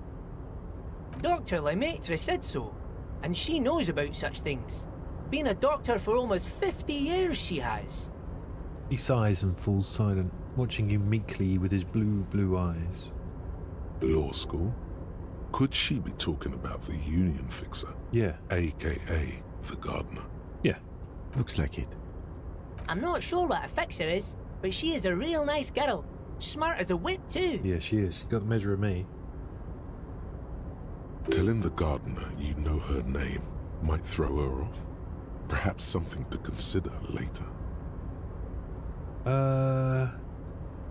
There was another question, do you work here, that I wanted to I'm ask. like Mr. I think. Actually, who is this? A real, but I can't listen to the radio all I just the wanted time. to, I wanted this so one. much I want to do say, around I think here, you're and doing a I'm great always job busy around keeping here, things Leo. running. Yes, this place really seems to run like clockwork. Keep it up, Leo. I just want to be nice to him. Well, thanks a lot. Coming from you, it means a lot, really. You didn't think it was possible, but the smile becomes even wider. Sometimes I feel some of the guys don't really get how much I bust my ass for them here. But you guys are alright. The white rectangle on your clothes might not mean an awful lot in Martinez, but the recognition from an authority figure made Leo's day. Good, that's all I wanted to do. I'm off. Thanks, Leo. I'm going to see what options I've got with Everett again.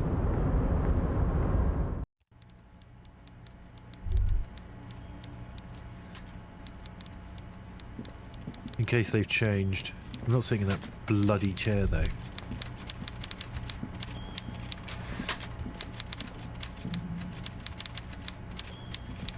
Mr. Dubois, a pleasure as always. You don't have to sit down this time, since you've already sat on that chair.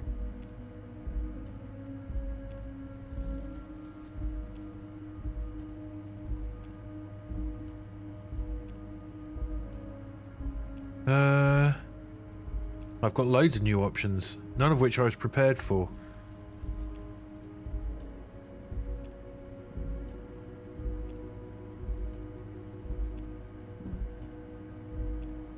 Turns out the striker was being served an alcoholic brew. I stopped this madness. I don't know what that means, Harry, but I love it. I love your initiative. Knowing you're out there keeping things running lets me focus on the big picture stuff. Don't even tell me what was going on. Alcoholic brew? Stronger? Stopped it? Strike? I'm just gonna let you surprise me, Harry. Okay.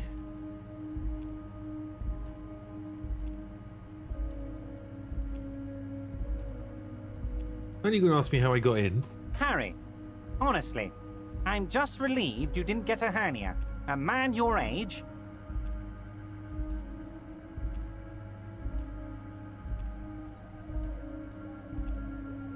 I too am surprised by the resilience and athleticism of this tool I've provided with. Tap your chest. Yes, yes, Harry. You are obviously in peak physical condition, and I salute both your initiative and your physical prowess. Very impressive, Harry. Very impressive. Anyway, I assure you, I am a very well-informed man. Information reaches me before I even get the chance to request it. You call me Mr. Dubois. Why? Of course. Let us dispatch with the formalities. You call me Everard, I call you Harry. That's what the hanged corpse called you. Harry. That's really my name. My God, so it's true. I didn't want to believe it, but you are a fantastic science fiction amnesiac cop, aren't you? What are the odds of that? I think the odds of that are very low. It might be a good idea to hide your confusion. I mean, see what his game is first. I don't think that's a good idea, but I'm going to go with it. My memory is fine, I'm just testing you. So good to hear that, Harry. Apparently my sources were wrong. However, if you did have a spot of memory trouble, I could help you out. With my big fat folder. Words flow like a river of honey from his lips. I guess word has already reached him. No matter. No harm done. It's just a brown folder. You can't make out what's written on it. Are you trying to tell me you've gotten hold of some of our documents? The lieutenant inspects Everard over his spectacles. Mr. Kitsuragi, would you mind? Me and Harry are talking about his lost identity right now. Don't just jump to the folder. That's not smart. Shows you're on the edge. Do some probing first.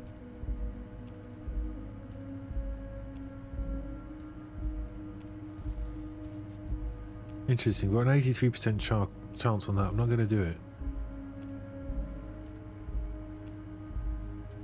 Where did you get that folder?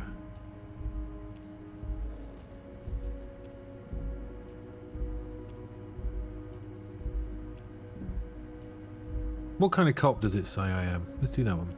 Well, Harry, if I were to sum you up in one word, it would be apologetic. I'm not apologetic. I'm confident. I mean, I am pretty apologetic. I'm sorry? Yes. You seem to be. A lot of the time. But right now, there's no reason to be. Let loose a little. Be you.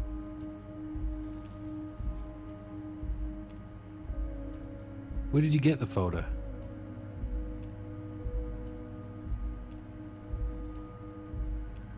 Ah, this? My friends in your organization gave it to me, Harry. Oh, I see. This translates into, haha, you guys are so corrupt. Yeah. I find that very suspicious. May I have a look? I'm afraid this is meant for Union eyes only, Mr. Kitsuragi. I'm sure you understand. Please continue, Harry.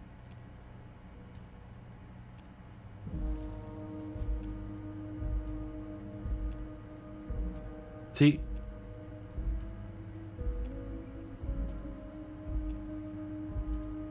I feel like asking that one is definitely giving away the fact that I've lost my memory.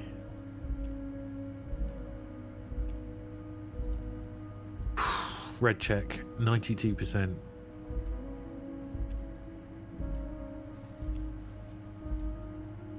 Please, come on. Let's do it. As you look at the folder, Everard covers it with his hand and pets it. He's hiding it from you because it's not a real RCM folder. It's just another one of those brown folders you saw in the file cabinet. That's not an RCM folder. Okay, Harry, you got me. This is from the Census Bureau, not the RCM. Those Census Bureau people are absolutely corrupt. You should do something about them.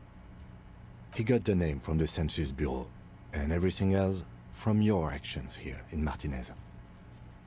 Yes, Mr. Kitsuragi from the Census Bureau. Like I said, now I'm actually a very busy man. So is there anything else I can do for you, Harry?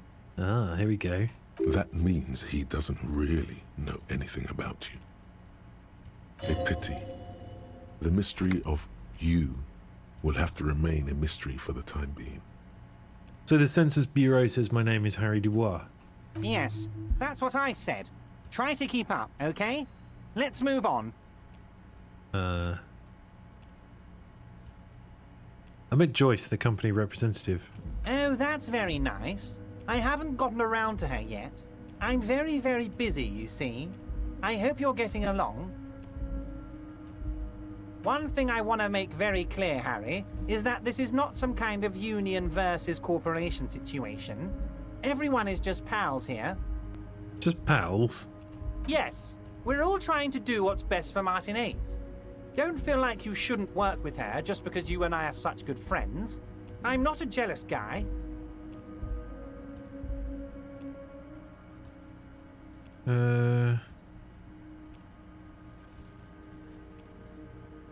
I told Joyce, I want to ask him about the previous negotiator. I'm going to say that one. I told Joyce that I met you. It's perfectly okay. Even if you've told her everything we've talked about, it's absolutely fine. What happened to the previous negotiator, Mr. Gaumont? What do you mean, Harry? Nothing. I let him go. You made concessions for the company in previous negotiations. Why would you let an ally like that go? He's an old man, Harry. I wanted him to spend more time with his family. God knows how long he's got left. You called him a midget. Harry, I have little people in my organization. I would never call someone a midget. What is this? Honestly, I'm beginning to think you're a midget, Harry. I'm only kidding, Harry. You're not a midget. No one is. We're pals. God, I hate this guy. He's horrid, isn't he? Wheezy little dick.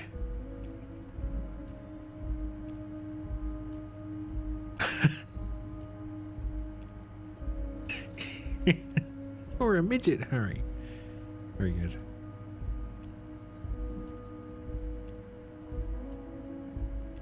Why haven't you let her in to see you? If she actually wants to see me, she will find a way. Any good negotiator would. And I just don't have anything to discuss with a bad negotiator. He doesn't want to see her. It's as simple as that.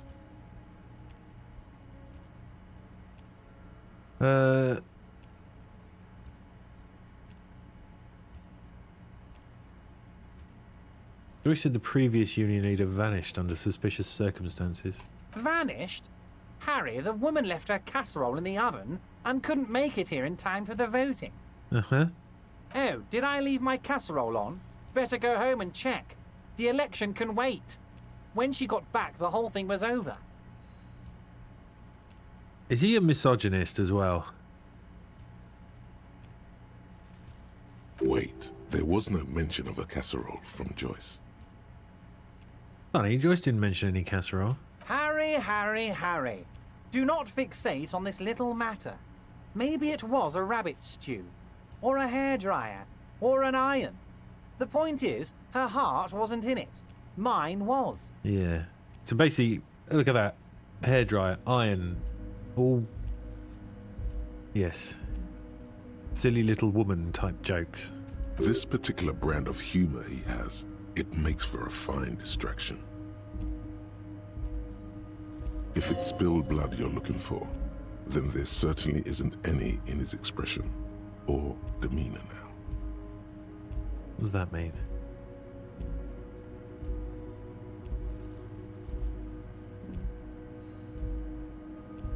Joyce seems to think the Union is lowballing her. Yes, yes. Low-balling, of course. This isn't a casino, Harry. Real people, real livelihoods are at stake here. But everything's a casino for those rich types. His expression makes it clear.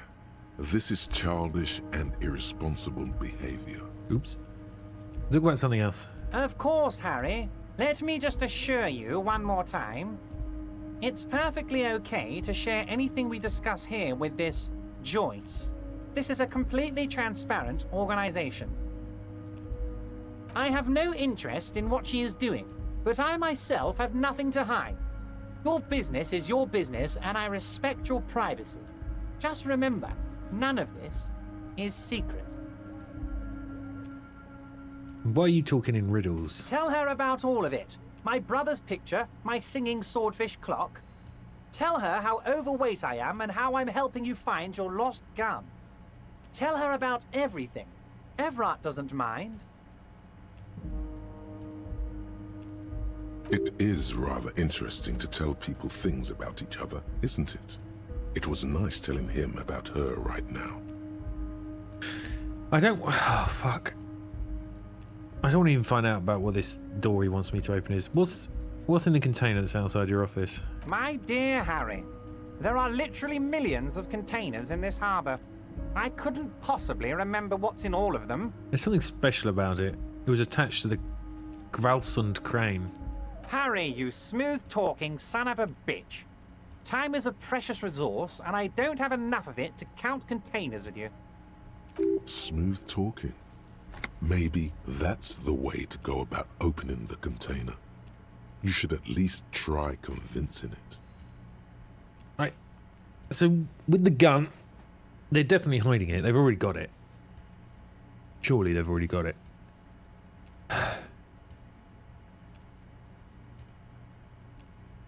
I don't want to... See you soon, Debardeur. Just kidding, but not too much. I don't want to give in to him at all. And do his deed.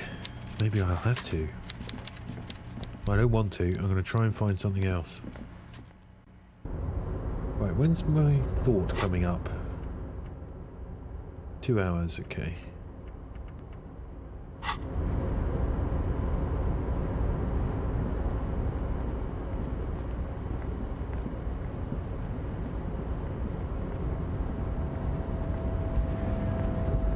How do I get to... Because, like... Oh. How do I get to where... The other side of where... Whatever his name is, Musclehead, Memory Squeeze. What was his name?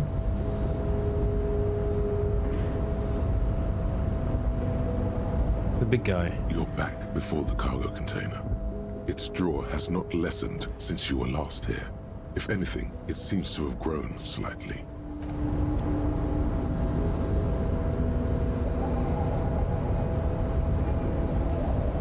A rusting control panel with several knobs. The crane does not return to its original position. You know, how do I get... If... Where does... Can I get down? Like... If I'd have got past the big guy, where does that lead to? Because this is all the other side of this door here.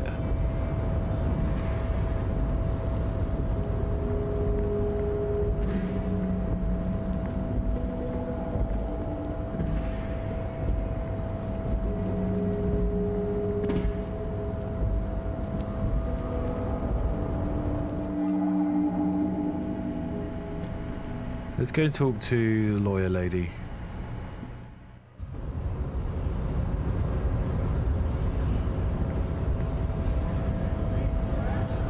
don't think we've got anything else for him. All that wandering, man. No.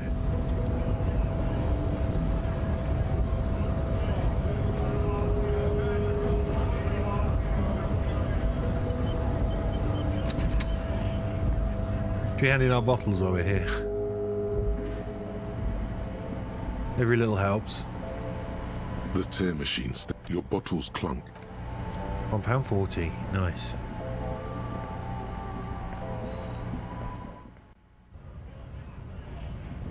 Thing is, I now can't. I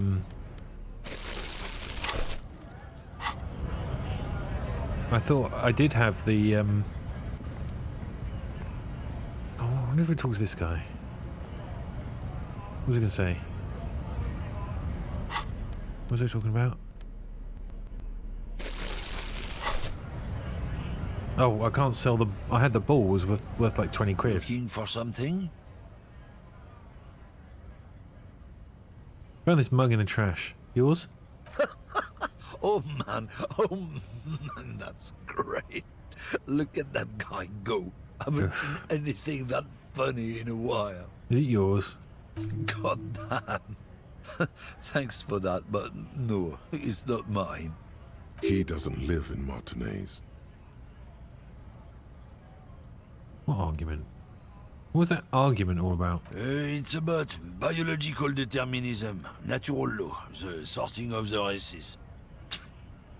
Not the most popular topic nowadays, with the coalition in charge and all. You might want to change the topic. That is, bury your head under the sand like common sheep. Oh, so you're just a racist. Makes sense. I'm not just racist. Look, I've read books. Huh? The science of racial theory has all been proved, even if some people don't want to accept it. People who've studied these things say that you and me are superior by design.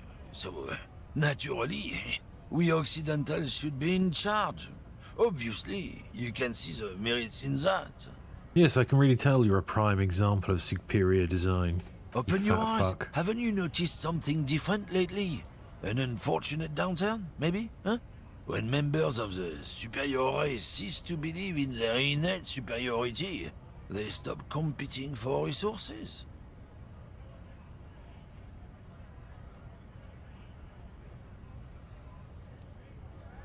Okay, and? This concerns you, policeman, so you better be vigilant. The damn kips are showing up good lately. Same with the mosquitoes. And the other intruder species too. They're on the precipice of cultural victory. Cultural victory? What is this then? Uh-huh. It's true. Also, you need to realize the dangers of mixing races. Who knows what might happen if people don't stay in their birthplace? You might end up with a new sub-race, with unknown characteristics, leading to extra competition. That's why you've got to control the offspring. Why don't you go fuck yourself? Don't push your luck, runt. Ugh. It's too accurate a caricature. Let's go talk to lawyer lady. Right, Lizzie. Wait. Couldn't talk to this guy before. Oh.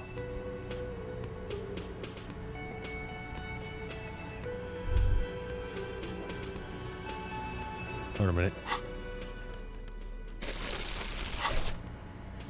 Oh. Look, she's not going to be impressed if I'm wandering around with a fucking carrier bag in my hand. I've got nothing to say to you. Why are you wasting your time? You Lizzie, Elizabeth, Miss Beaufort. I suggest not wasting time on trivial pleasantries and focusing on why you are actually here. Titus Hardy. You're just telling me that he's the man who killed him? Even though she has excellent control over herself, something moved behind her eyes. In the way she stands, in her face.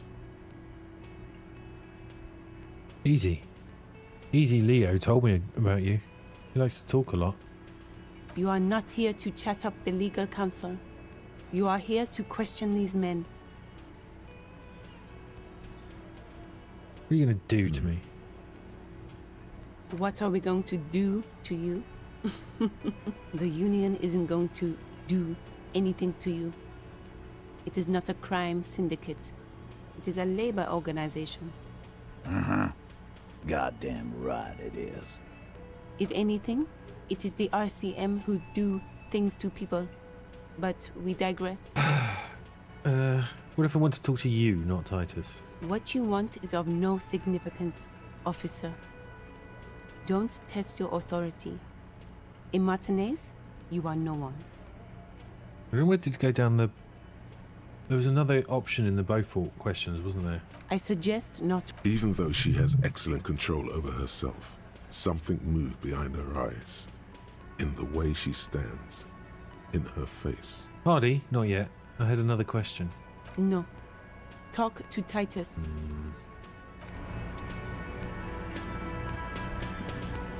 Looks like the circus left town, but the clowns are still here.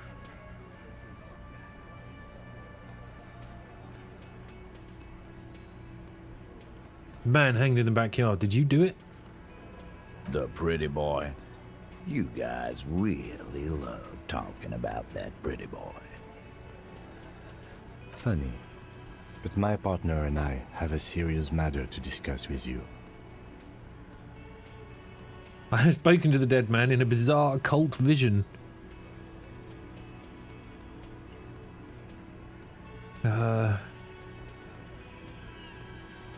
I mean, it might scare him. That is fucking bizarre. A magic man. A goddamn magician. He shakes his head. The lieutenant waits for your reply, patiently. His foot taps only a little. He said they killed him. These uninitiated do not understand the fineries of runic science. He said love did him in. Well, well, fortune teller. You might be onto something. They don't just end up in trees for nothing. Okay, okay. We had something else, besides the occult vision. We had to have something. His foot tapping has become less patient now. Why are your boot prints all over the scene? You mean these boots? Yes. We all got a pair. We wore them the night we took the pretty boy out back and hung him by the neck. Oh. Yeah, we did this. Together. All of us. Until he was dead. That's why our prints are all over the scene.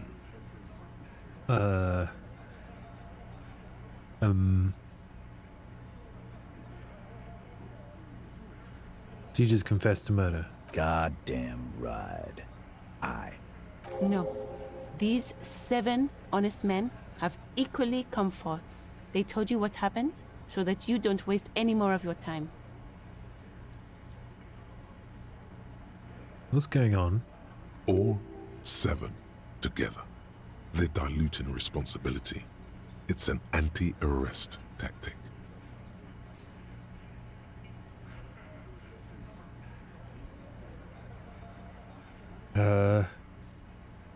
Shit.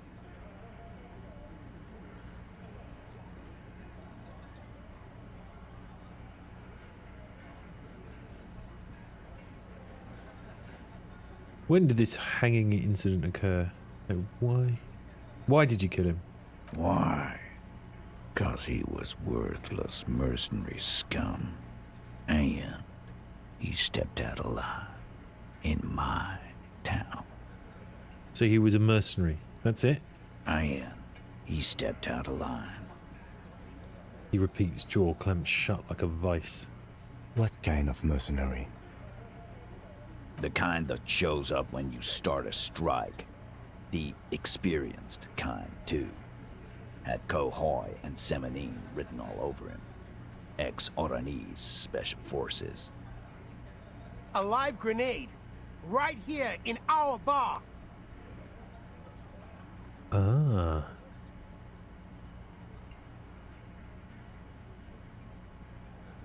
Legally, since we cannot point at one for sure, we cannot charge them with anything. Yes, because one, even if the others assisted, you've got to charge them separately, right? For the thing that they did. But if he was in this bar, then Gart would have seen him. This one has a special gripe with him coming here. I can't prove it, but I know he was sent by the Wild Pines. They hire merc shit like that. Story of every strike from here to Samara.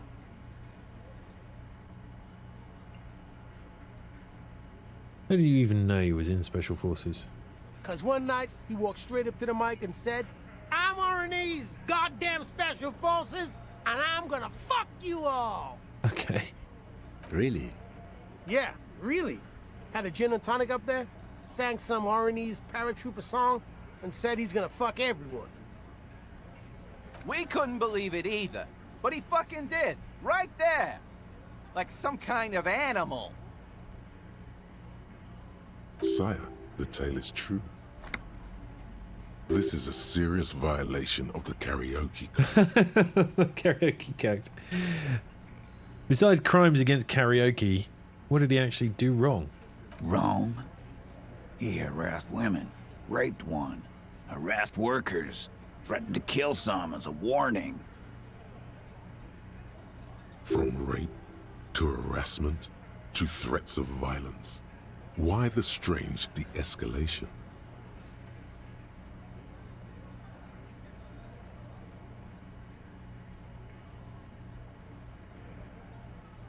He regrets mentioning it. Hopes you didn't notice. Interesting. To kill us all, if we don't open the gates, if we don't let the scabs in, if we don't bend over.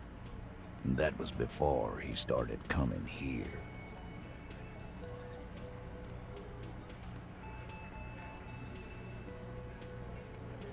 Yeah, he said it was his favorite joint now. Started coming here every night. Drinking, grabbing girls. Grabbed one of ours mid-karaoke, right there on the stage. He grabbed someone? The lieutenant is trying to make sense of this flood of information.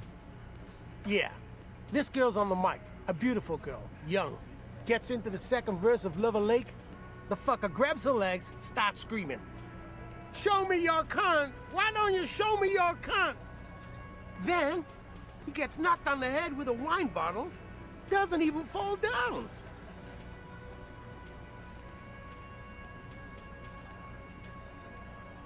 Was this the same girl who was sexually assaulted? Raped, you said? Aren't you fucking listening? My man is talking to you. He took care of it. They got the girl out before anything else could happen. That's not what you said before. Yeah, me and Eugene got around. Aren't you fucking listening? There's something odd here. Yeah. Seems like they don't want to talk about that rape Titus mentioned. Why not? This is a serious allegation. Make them talk about it. That's what I was thinking.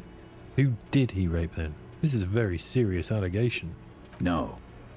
You're not getting the name. That's a Martinez matter. And I'm not discussing it with you clowns. There's nothing you can do for now. He's stonewalling you. Shit. Okay.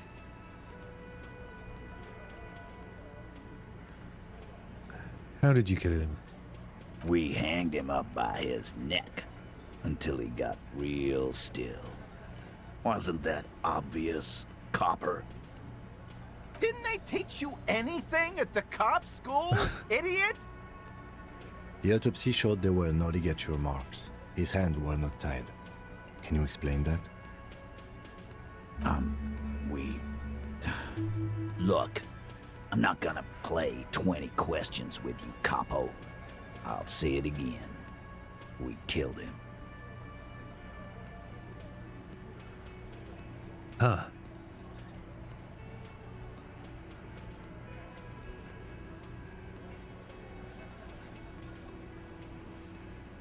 What is going on here? Yeah, I knocked him out. Came up behind him and clapped him in the back of the head. He went down like a sack of sand. That's right, lawman. And then we hanged the fuck. There was no marks on his head, though, were there? Make them a bit more uncomfortable first, then see if it all adds up.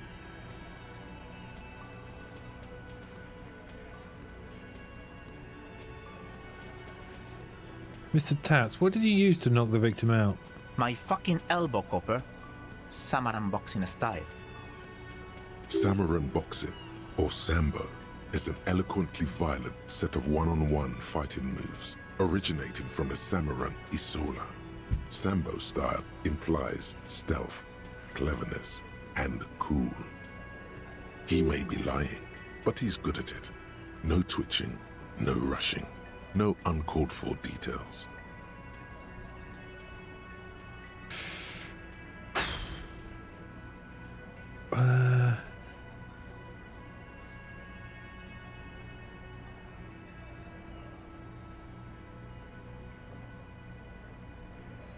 I don't know if this question is going to give me more.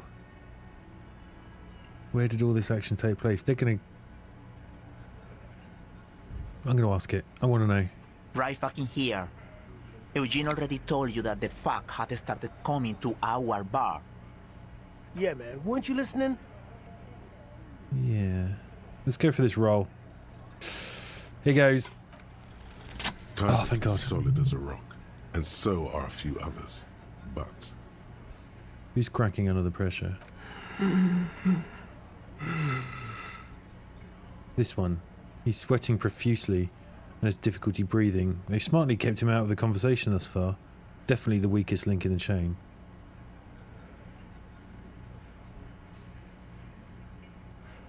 Hey, you. You having trouble breathing over there? No. He looks up, startled. His forehead shiny from sweat. A few coiled locks are peeking out from under his warm woolen hat. Of course he's having trouble breathing. Just look at how fucking fat he is. Fuck off, Shanky. Angus is a powerful guy. All muscle. Keep your eye on this powerful guy. Sooner or later, he's going to break like a piece of twig. There's something you're not telling me. And fuck you too, Copper. Picking on Angus like this. We're done with this schoolyard shit. And just so you know, he doesn't have trouble breathing. His all-muscle comment wasn't sarcastic. He's genuinely trying to look out for Angus. This one is a stone wall. You won't get more out of them about the night of the murder. Not yet. Yeah. I have other questions about the lynching. Like what, Copper?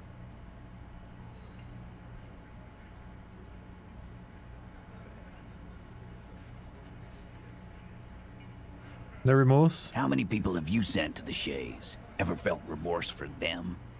Chaise électrique is the method of capital punishment in Revachol under the Coalition. During the suzerain's reign, it used to be the firing squad. Or send them to Reunion to rot. For 20 years. For life.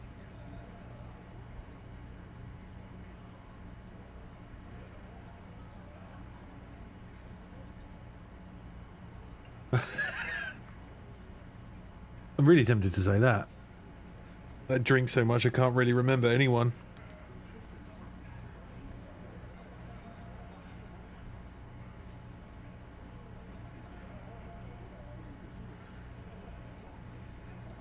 Yep. Doesn't remember them. He just forgets. Are you hearing this, Titus? Oh, kind of obvious that that wasn't going to go down well. Ain't no use keeping a stiff catalog in your head. That's for sure. Who called the shots? Are you deaf? There will be no singling anyone out. You can't arrest a Hardy Boy without arresting all Hardy Boys. Do you think you could do that? Do you think you could arrest them all? A shadow of a smirk passes her lips as she tilts her head. A trick question. Don't let her lead the conversation.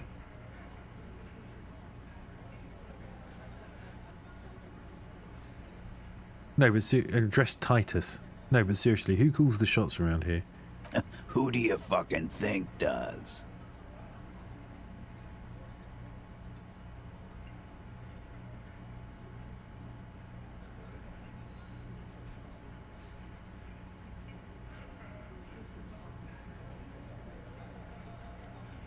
Oh, the obvious thing is to point at her, right?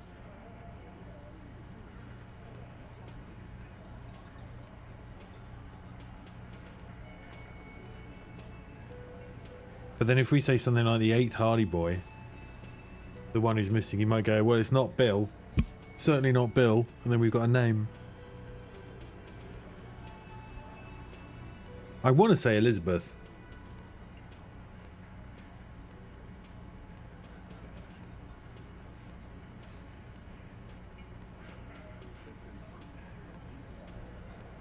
But I also want to find out who this 8th one is.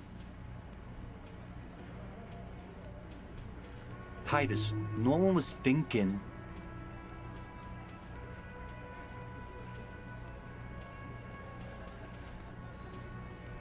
Wait, what? A moment of silence, the long-haired one breaks it. Titus, no one was thinking. That there's any question who's the leader. That's how he would have ended it. Titus won't let him. No. No. No. Fuck no! The big dick is right here. And you're looking at it. Right. Fucking here. We've pissed him off. Disregard the outburst, officer. None of the boys have any comments on their power relations. That night, they acted as one. That's all. When did this hanging incident occur? You don't have to keep answering his questions. I know, Lizzie. Relax. We killed him last Sunday night. Seemed like a good way to end the week. How long had you known the victim? Known him? We don't associate with scum like that, asshole. Yeah! Who do you think we are? Quiet. He came around about 3 weeks ago when that Pines cow first sailed into town. Happy? So did she bring him on his boat? By the Pines cow, you mean Joyce Messier? The representative for White Pines? The same company you're striking against? No. I mean the Pines cow. The stupid-ass cow they sent in to fuck us over. But you know what? Why don't you ask her about the pretty boy? I'm sure she has interesting things to say when you ask her hard enough. That's enough insinuation for today, Titus. Officer, your interview is drawing to an end. Don't waste your last questions. So what are we going to do now? Nothing.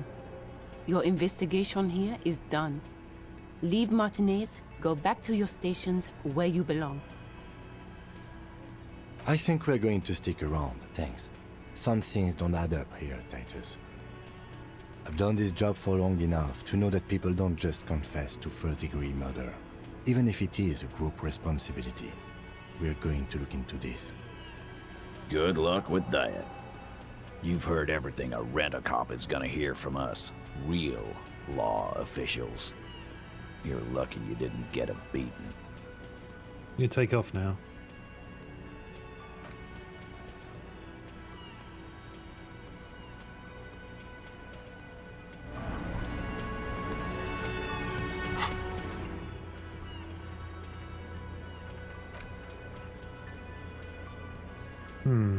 I don't think we're going to prove authority with them.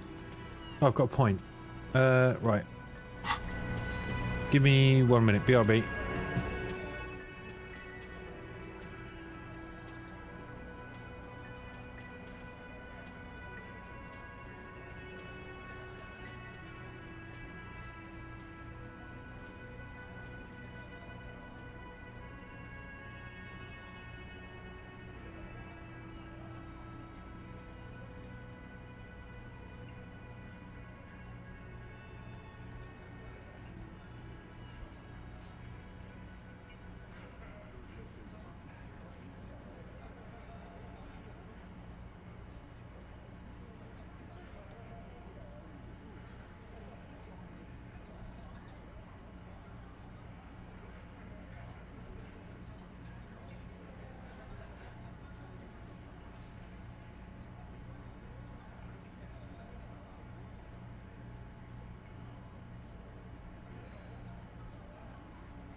Right, where are we? Okay. I feel like I need a minute to think.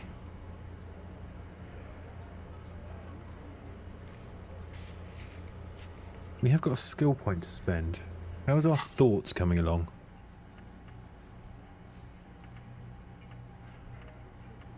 What did this give us? I can't remember now. Oh yeah, bonuses and that.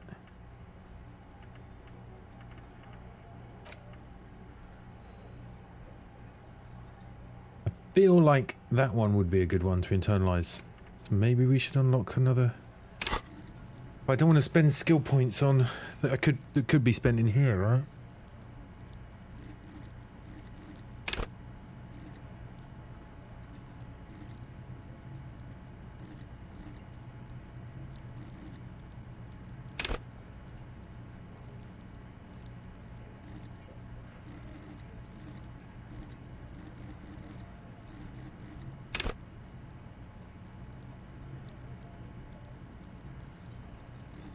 The temptation to put something into one of these, though.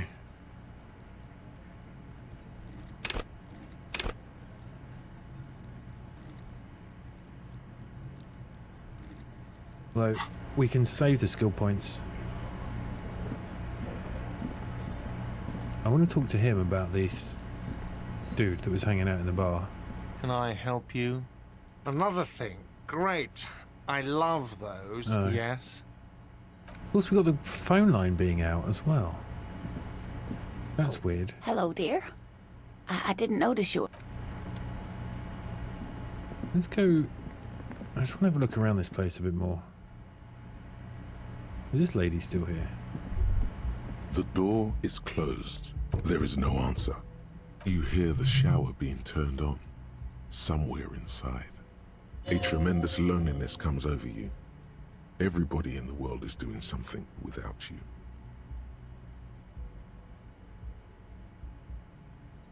We're definitely swallowing that. The door is closed. Okay, I'm not going to bang on her door.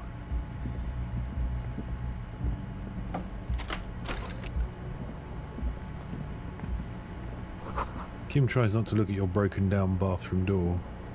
Hey, can I clear up the bottles at least? No? Yeah.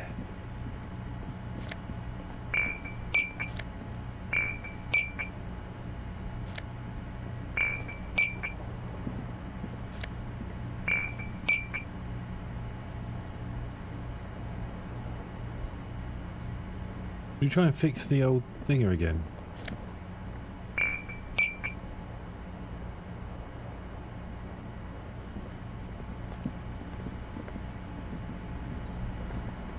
A mirror hangs on the bathroom wall.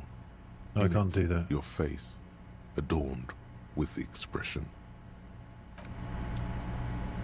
Okay. I want to talk to Kim.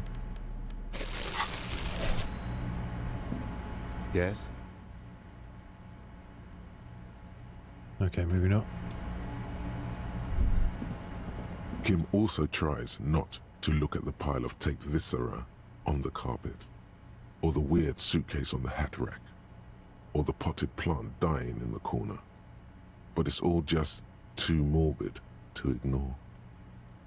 The man is finding it hard not to trip on the tape, and not to send any of the bottles rolling across the floor, where unidentifiable sludge makes it hard for him to breathe. Smells of vomit in here. This is where the magic happens. I'm not going to apologise. I've apologised enough. I'm going to say you're looking at the destruction. He nods.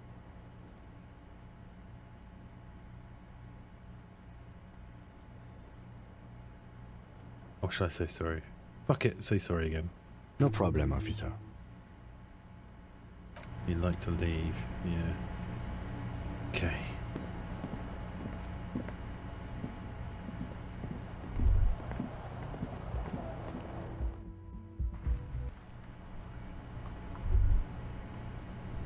That's my broken window. I did it, I know, I couldn't do that. How the fuck do I get up there? I'm missing something. I mean, the magic happens would have been the fun way of saying it as well.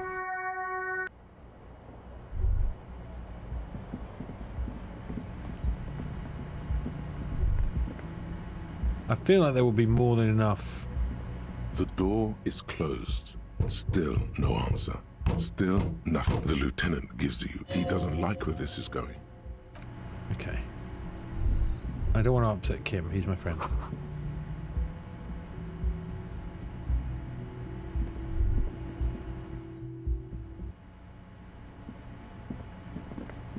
I find these secret passages.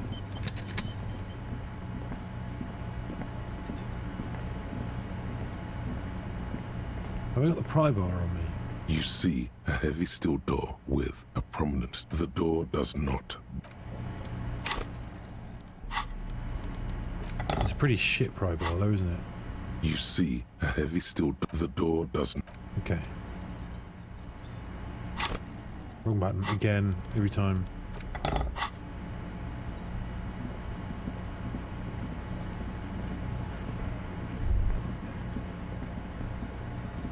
I certainly feel there's enough scope in...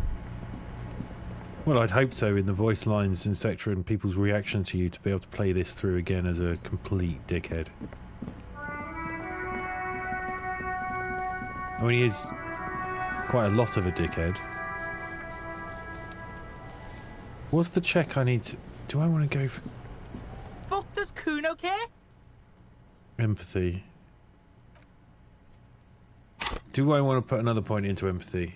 I can't put another point into empathy. Shit. Okay.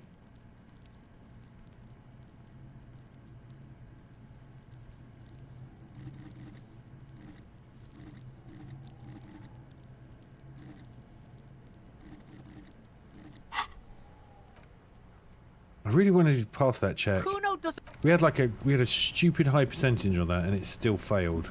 I'm still annoyed by that. Wait, what?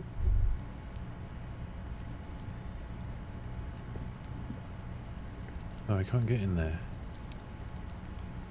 Oh, maybe I can.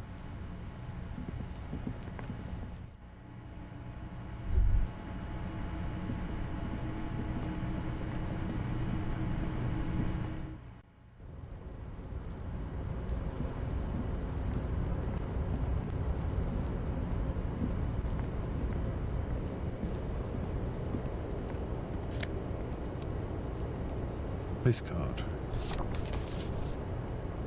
Oh, is that it?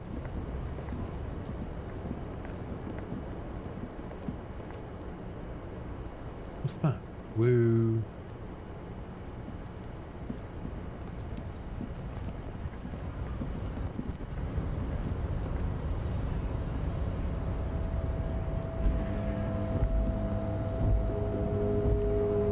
He's one of those belts.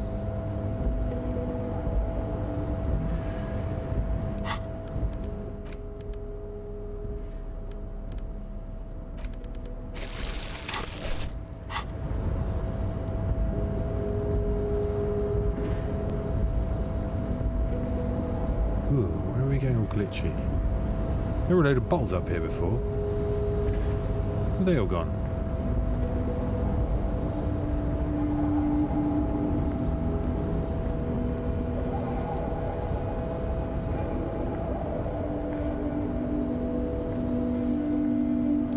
There's going to be someone we haven't spoken to. We've got the smoking guy that we need to talk to after 9 o'clock.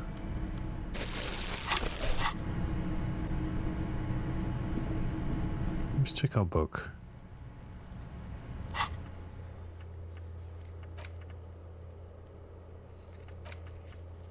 We could go back and talk to her, actually.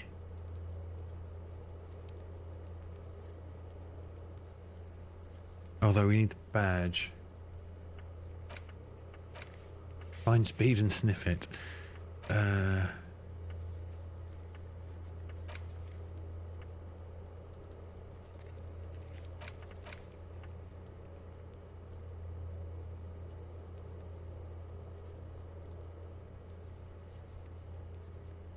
There's something else on the corpse we wanted to check, wasn't there?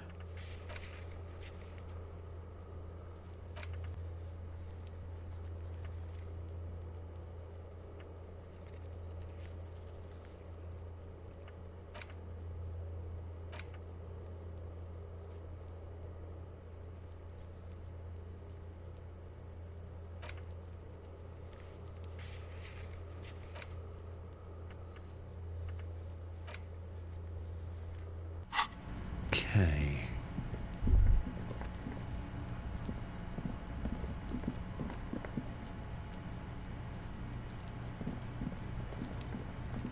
There's nothing else in here, is there?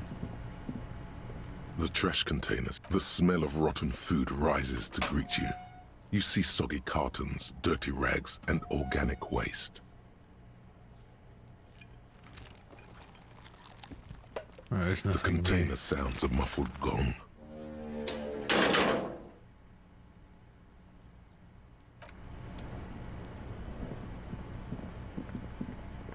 I wonder...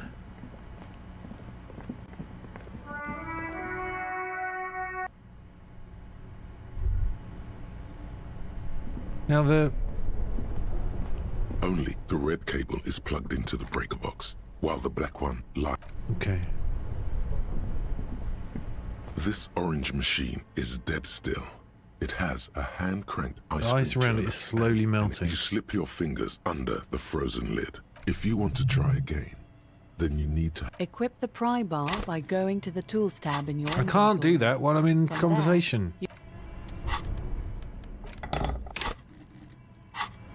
Have I tried this since it said it was starting to melt? Is dead still. It has a hand-cranked ice cream churner Pry bar and not strong an enough. electric freezer. The ice around it slowly melting. Okay. We can't do that yet.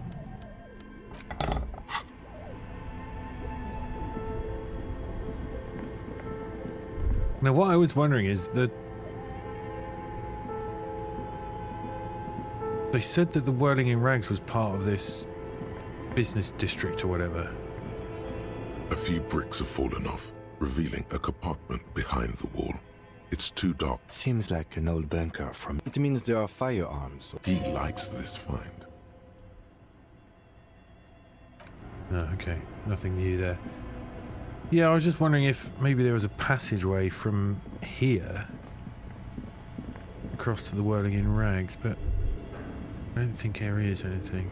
A thick layer of coal dust covers the furnace, coloring it pitch black.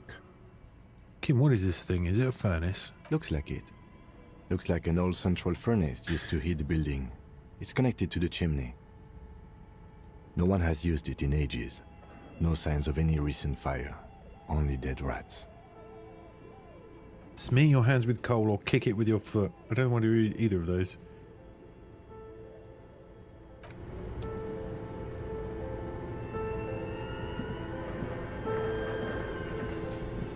Is he going to be... The bear's eyes are still glowing red. It's guarding over the freezing corpse hidden inside its belly.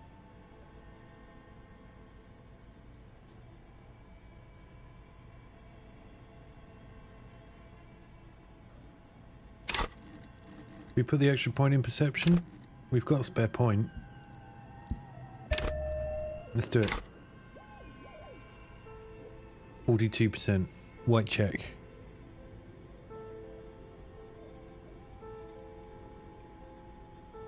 Let's do it. We've been so lucky, we're bound to fail this one.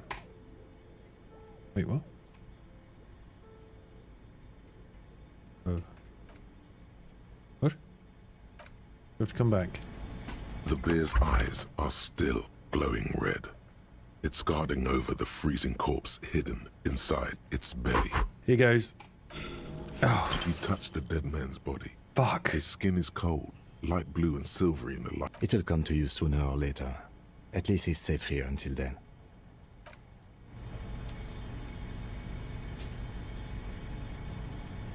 Okay. Oh.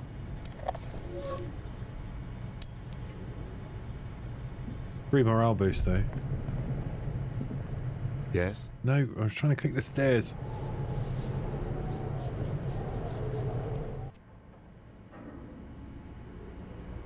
It wasn't this dark in here before, was it? Where am I? What?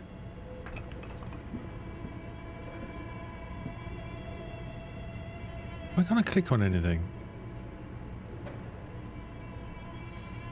We're breaking something.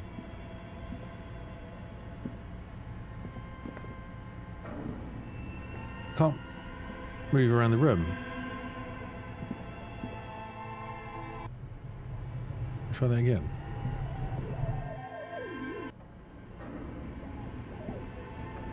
No, I can't.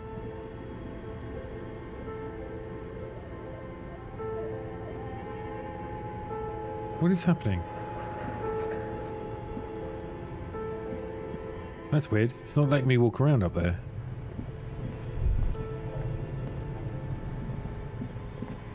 Okay.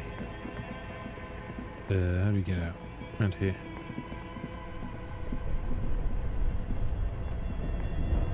What's this?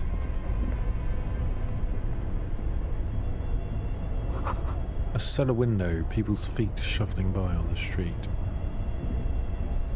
Okay.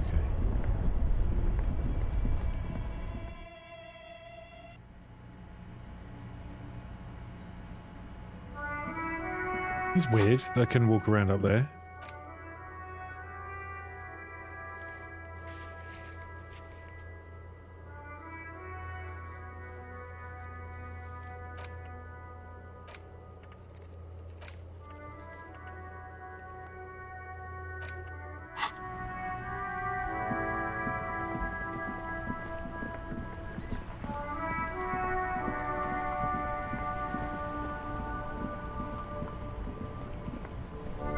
Now, there was another opportunity.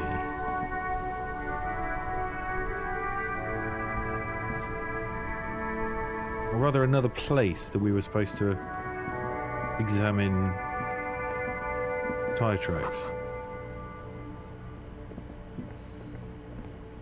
Oh, there's a guy over there. Fingerless gloves. +1 to electrochemistry. Nice.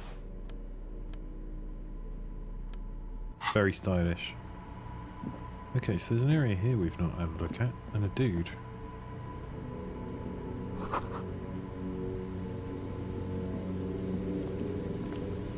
G'day to you, officers. A burly man hangs out by the waterlock, carving up a generous serving of salami with an old hunter's knife.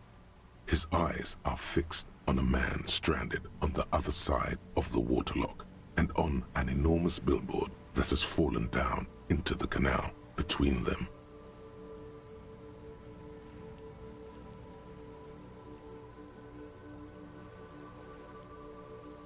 What are you doing here, man, on the waterlock?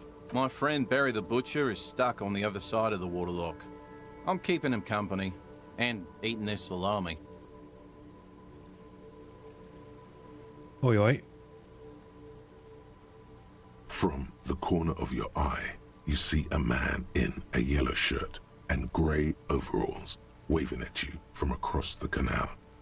He seems disappointed about the wreckage on the waterlock and the salami. Very good stuff. Anything I can do for you, officer? Do you know what caused the wreckage? I wasn't here to witness it, but those look like tire tracks on that sign. Weird, huh? Then again, plenty of daredevil drivers in Revachol.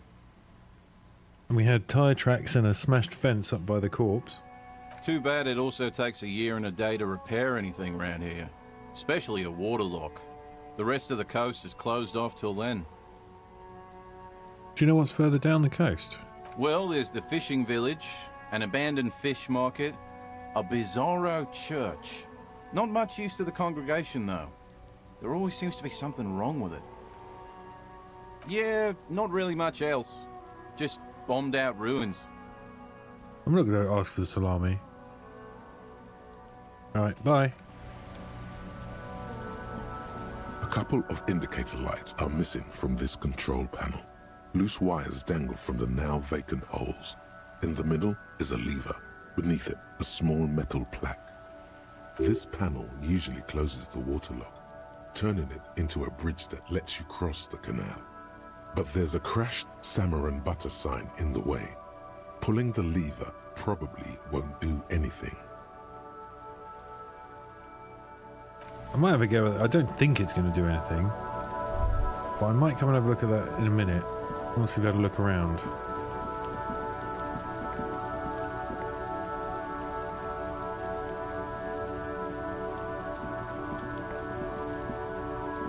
Not that there's anywhere else to look. Is there? This is it. Right? Okay, there's a little area over here.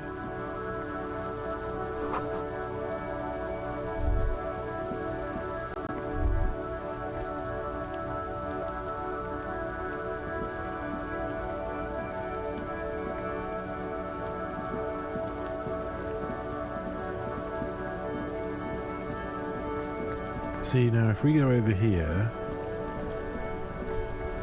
come around here.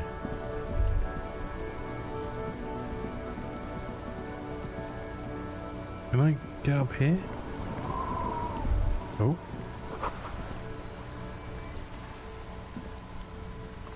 There's like, it said something about tire tracks down here, around here.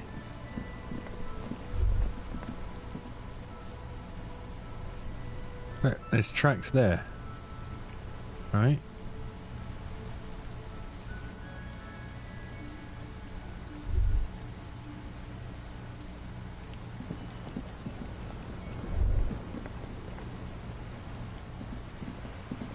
But I can't still investigate these. What if I investigate that?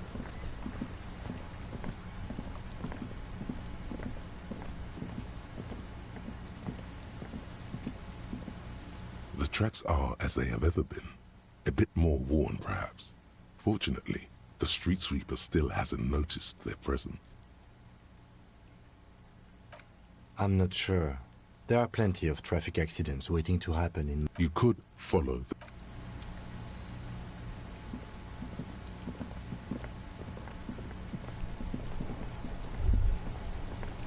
Well, I was trying to follow them. But there doesn't seem to be any way to follow them.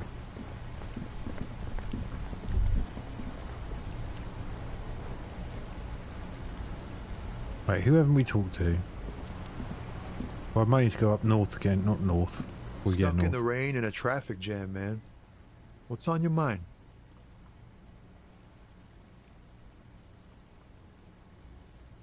I mean, let's roll this one. Ease into it. Don't go too far. This seems like a personal matter. No, we're not going to pass this, so... What's troubling you? Man, nothing's troubling me. Just the usual Lorman tropes and hopes. The road and the rhymes. This jam ain't helping either. That all the beans you got, Tommy? Damn. It really is hard to talk. Man to man.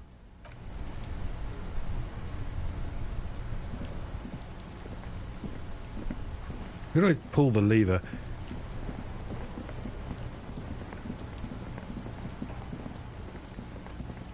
There's tyre tracks on this as well, you see. Oh, we can investigate it. A crumpled billboard reading, Samaran butter soaks in the canal. Here we go. Two ugly lines mar the bright countenance of the blonde boy depicted. Try to attempt to reconstruct what happened here. Judging by the size of the impact and the parallel lines of burnt rubber, yeah, the cause was probably a motor vehicle. What I said? I could see from the lines I could work that out myself. These look like the same tire tracks I saw earlier, in front of the whirling rags. Let's go all the way back to the crater. Side slip marks indicated that the vehicle was traveling up the crater at 35 kilometers an hour. To the roof of the shack. The black marks on the roof indicate that the vehicle vaulted from the crater to the roof of the shack. Look at the sloping metal roof panel. The panel served as a takeoff ramp. Look at the broken posts. The vehicle soared through the air, hitting the billboard and upsetting the posts. Then it continued its flight, taking the billboard with it. Look at the sign. The sign broke the vehicle's fall into the canal. The salmon and butter billboard still looks freshly painted, suggesting it took the plunge recently. How recently? Within the past 72 hours.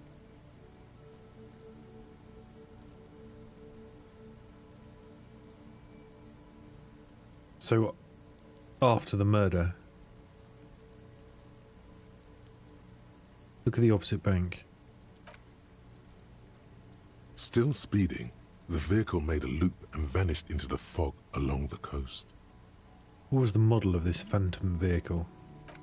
There are two good candidates, the Caprice 40 and the Linéaire G22.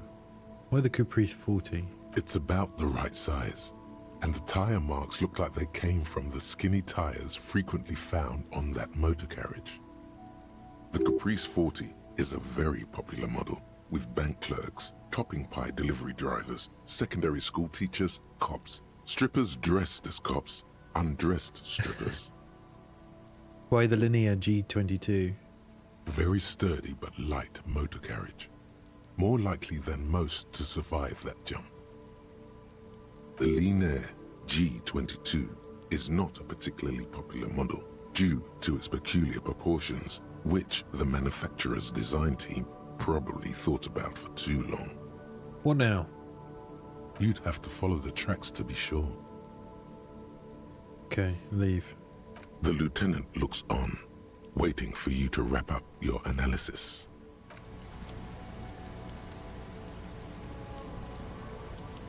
Any theories about what happened here? Some top shelf shenanigans. I want to meet the driver and shake his hand. No, it looks like someone was in a real hurry. What kind of car do you think it was? I'm going to go with the first one. It's more popular. That's quite likely, from what I can tell.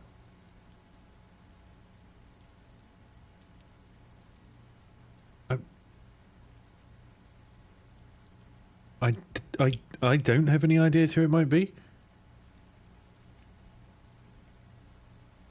Who could it have been? We're not traffic cops. Should we get back to the murder? We should bring this driver to justice. If we must. I'm not expecting him to get far with this, the lieutenant consoles himself. Right, let's pull this lever, see what happens. Now we've solved all that. A rusting control this panel. You pull the lever all the way up until the metal clicks against the contact pins. You hear a soft clunk. Then, nothing happens. Push it harder. No, release it. A spring brings the lever back to its original position. You still need to close the water lock to get across the canal. Some other way. Wasn't there a sign over there saying functionality will be restored on Wednesday morning? So I'm glad we investigated this first.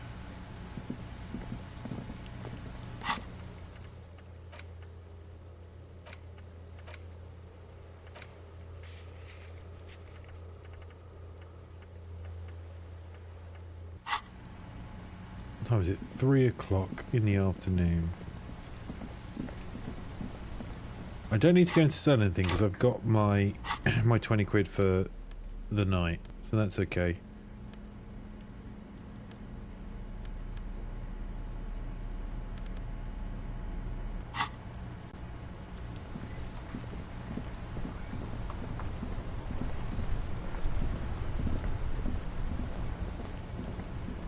I don't think I've got... I don't want to spend any money on buying stuff from that dude. Where are you going?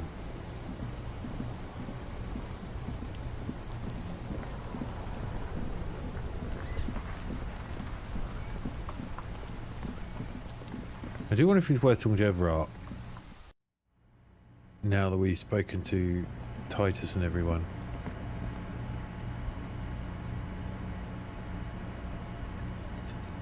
Some forgotten corner of the whirling in rags was the clue about the passages. The man ponders his cooking utensils and gives you a little nod. Point to the door. Acknowledging. He looks up at you, then looks away quickly, shrugging and muttering something to himself. Shrugging is an international sign for, no, I don't know what's behind that door.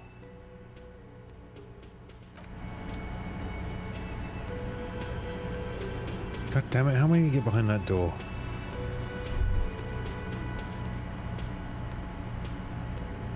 Wait. I can click on this window.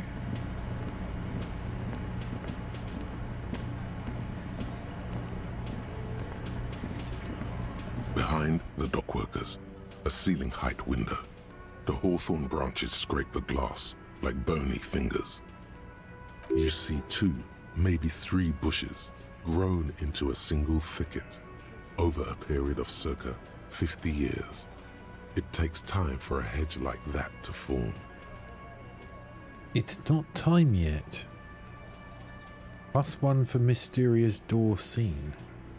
There's a little slide panel up there to let some air in. No need to open it in spring. It's still too cold outside. One can't see into the Union box from the yard outside.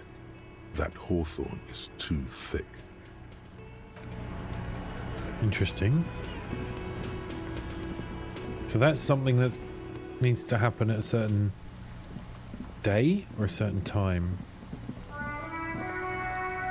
That would be like here, right?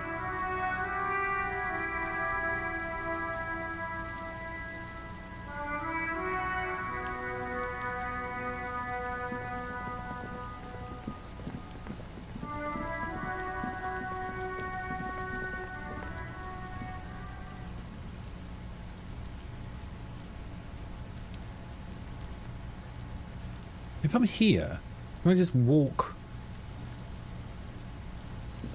zoom out and click up there?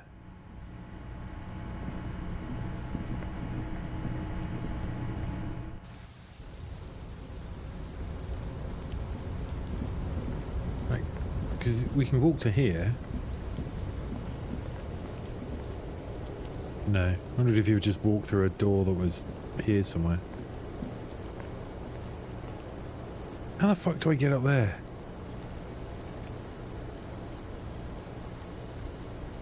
Is that... Wait, is that the... Does that room have the balcony?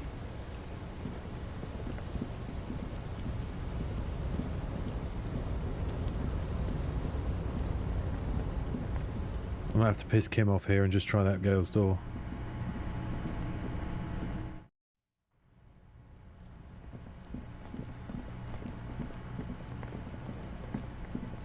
We need to find out who this 8th person is as well. The missing one.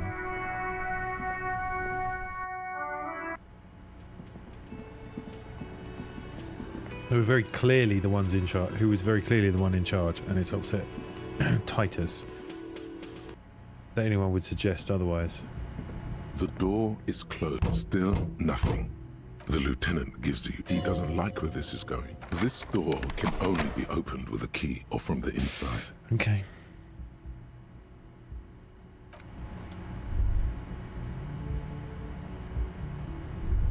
There's a door here. Can I pry my own door open? Oh. What was that? You should pick that fat, juicy cigarette butt from the tray, light it up, and smoke the living shit out of it. Am I a smoker? Who knows what you are? A monster, a murderer, the gnome of Jeroma? You feel like a smoker, especially when you look at that juicy, succulent, seductive cigarette stub, still smoldering deliciously. She broke it at the filter. I can't smoke that. How very astute of you. This renders it ineffectual. You should look for a whole cigarette, or better yet, an entire pack. Strike that. A carton. Make sure they're all healthy and able-bodied. then smoke them all. I should not do that. Good.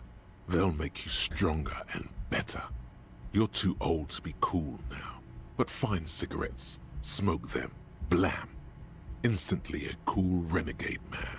A mystical red dragon with smoke rising from his nostrils. Plus, smoking them gives massive bonuses. I don't think it will. I feel like that's a trick.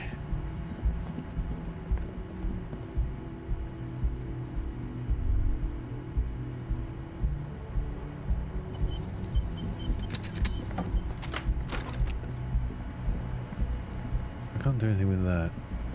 Still don't know why I can't open this door. And if I equip this...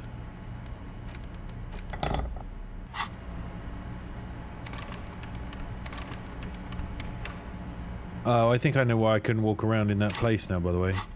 Because I didn't have the torch equipped. That's why it was so much darker than it was before. The bed is still cold from the broken window, and not too inviting.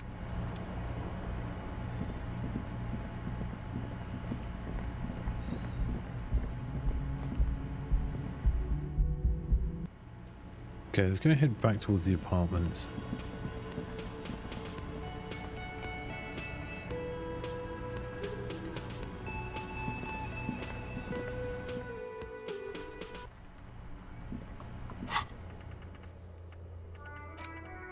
Find smokes and smoke them.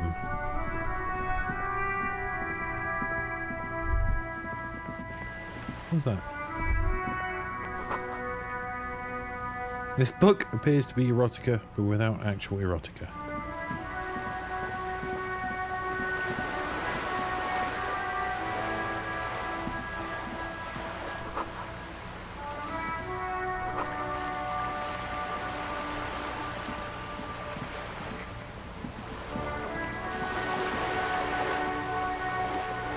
So this is the way to the lady.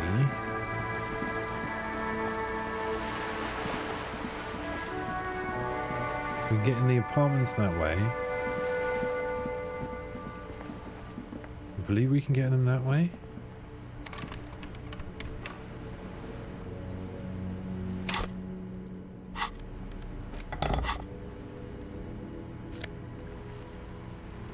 Oh shit, +1 to suggestion, -1 to half light. What does that do? What's half light? Also, what's suggestion? Where's suggestion? Suggestion. And what's half light? Not a physique. Threaten people. So, how does that compare to my thingy jacket?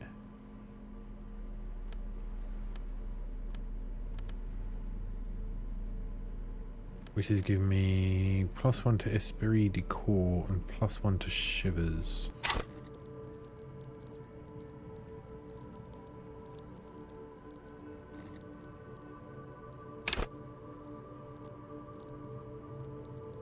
Stone cult culture. Raise the hair on them. Tune into the city.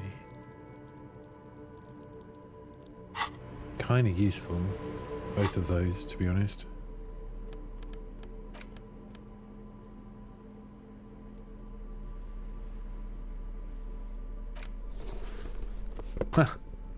He looks like a wanker. Let's go back to the... Yeah, that's arguably better.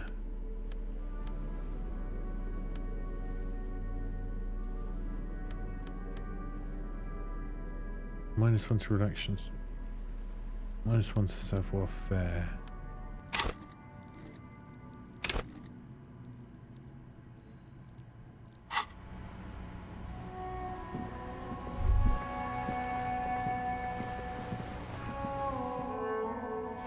Yeah, I thought that brought me into here.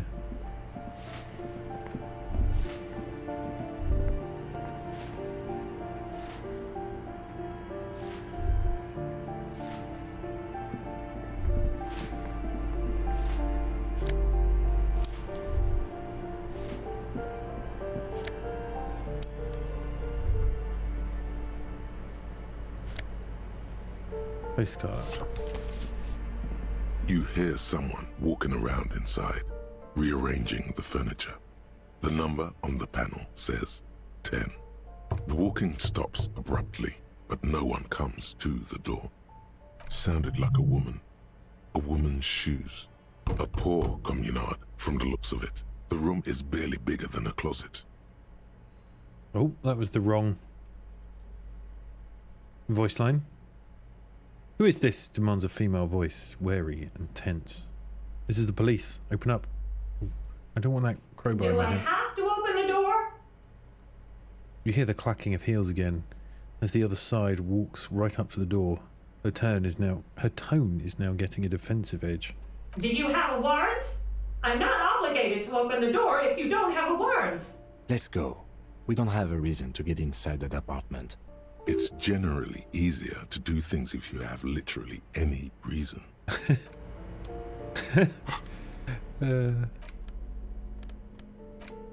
Alright, smart ass.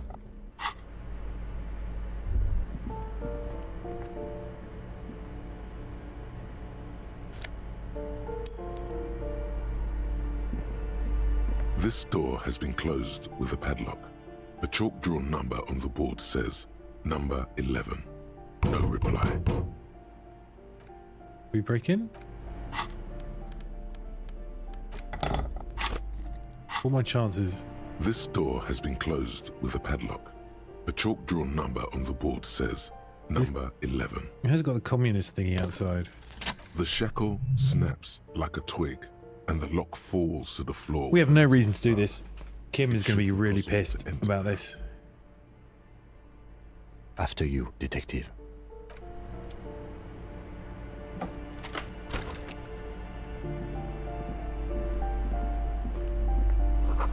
A flamboyant poster of a white star, real lithography. Books of critical theory on the monstrosities of capital and such. Photos of revolutionaries posting with guns.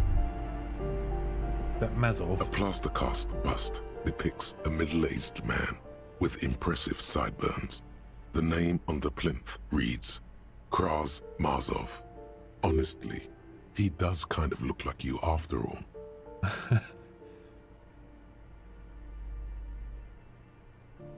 Kim, you have to admit, this Krasmazov bears a striking resemblance to me. Hold on a second. Is this why you broke in here? To find out whether you're Krasmazov? I'm not saying I am Krasmazov, I'm just saying we look alike. Sure you are. Just humour me for a moment, don't you see the resemblance? Well, you both do seem to share an affinity for sideburns. But it seems like old Kras here didn't drink nearly as much as you. Maybe the bus shows him before he started drinking. Ah, very well. Let's look for identifying features then. Doesn't he have a birthmark right here? What about you?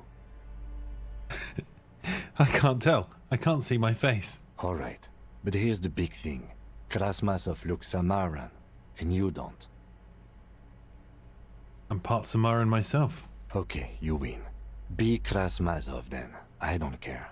Why are you so hell-bent on proving that you're Krasmazov anyway?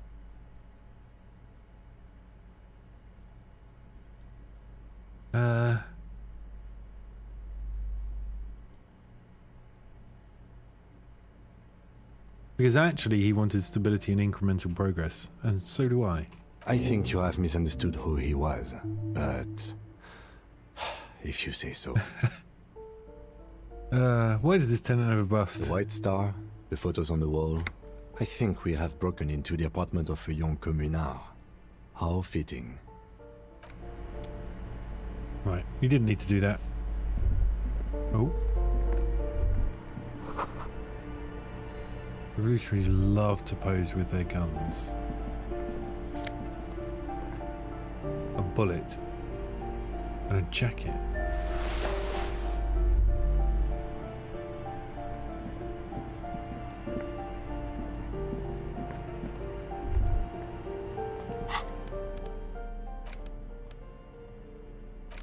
Ooh, very fancy. I'm gonna keep my cop jacket on though.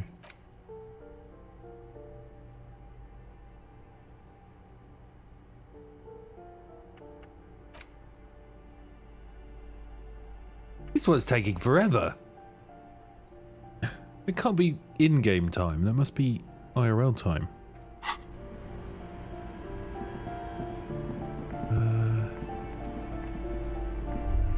What was this? This is a shitty toilet. There's nothing in here, is there?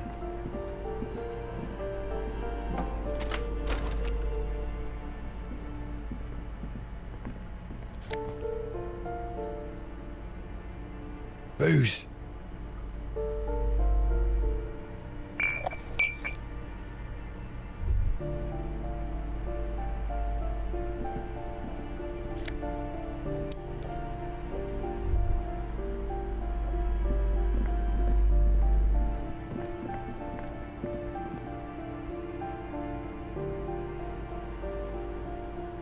Let's go and talk to Joyce again.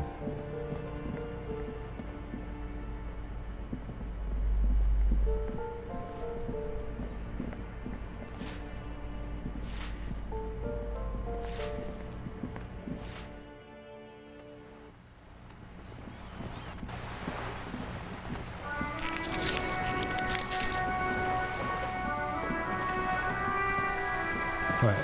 Is there anything... -1. +1 to logic, -1 to authority, +1 to visual calculus, -1 to drama. Let's put those on.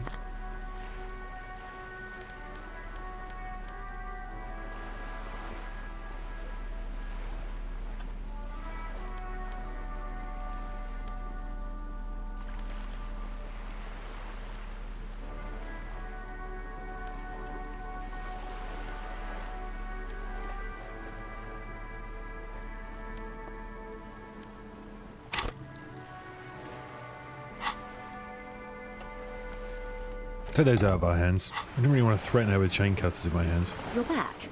Good. What can I help you with? We're dealing with Everard again. She's not even asking you anything. It's so easy to just say. Okay. Of course, Detective. You can always drop by later, should something come up. Now, what else can I do for you? More lessons in basic reality? My favorite part of the day. Go ahead, ask me anything.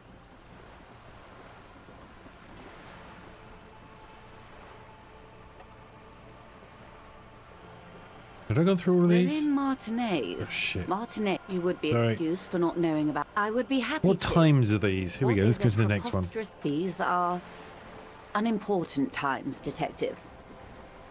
You and I were born after the dust had settled. 1,000th of a second too late.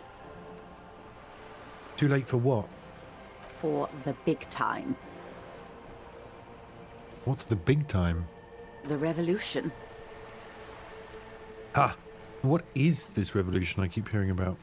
It's quite easy. Every 100 years or so, our species gets together to decide what's next, who gets shot in the head, and who gets the mineral rights. It's a real kerfuffle. Would you say it was a bunch of apes duking it out? Why, of course. We're talking Duke Out Central. Full swing intra-species warfare. And the apes? Were they evil? No. I would say the apes were neutral.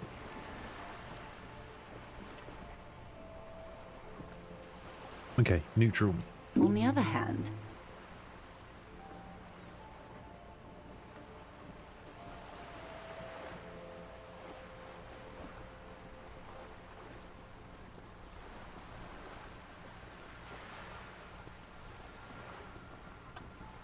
She turns north to the bombed out buildings, lining the waterfront, then shivers slightly.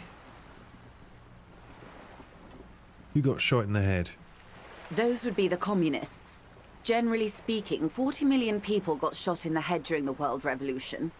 But the communists, they all got shot in the head. Oh, and the anarchists too. They shot them well. So well, one forgets they even existed. She likes the totality of it.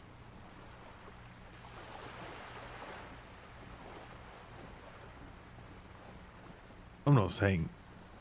I'm not saying that. That's awful. Did the communists and anarchists shoot back? Did they ever?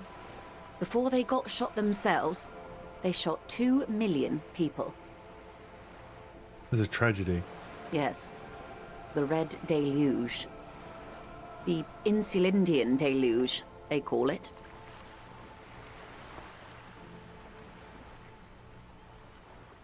It's very insensitive to say that.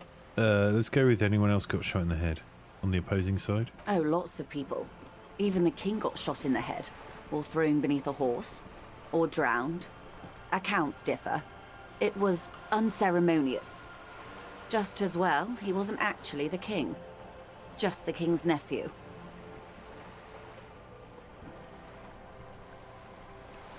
Isn't that what Rennie was talking about? The real king abdicated and lived out a long and productive life as a venture capitalist in Grad. I love that king. Fucking communists.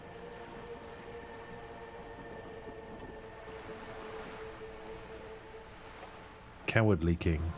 I prefer the term risk-averse. King Guillaume was nobody's fool. He could smell a PR disaster brewing, so he got out alive, and his nephew Fricelle got shot in his place. Him and tens of thousands of his wonderfully fascist kingsmen. It was a wild time. Who got the mineral rights? The liberals got the mineral rights. And by mineral rights, I mean everything. Okay, and by liberals, you mean... Liberals are usually middle-class people, Detective. Or the remaining gentry. The beneficiaries of the pre-revolutionary arrangement. Some were rich enough to stay with the Constitution, with monarchy. Big mistake. Others bet on the revolution. They were called the Ultras, or Ultra-Liberals. They fared well. How did the liberals win it all? They didn't win so much as survive. We were the last ones standing when the war ended. Everyone else got shot in the head, remember? We. She's one of them. Of course. If everyone got shot, who was there to surrender to? To foreign intervention. The coalition. Those people really took the mineral rights.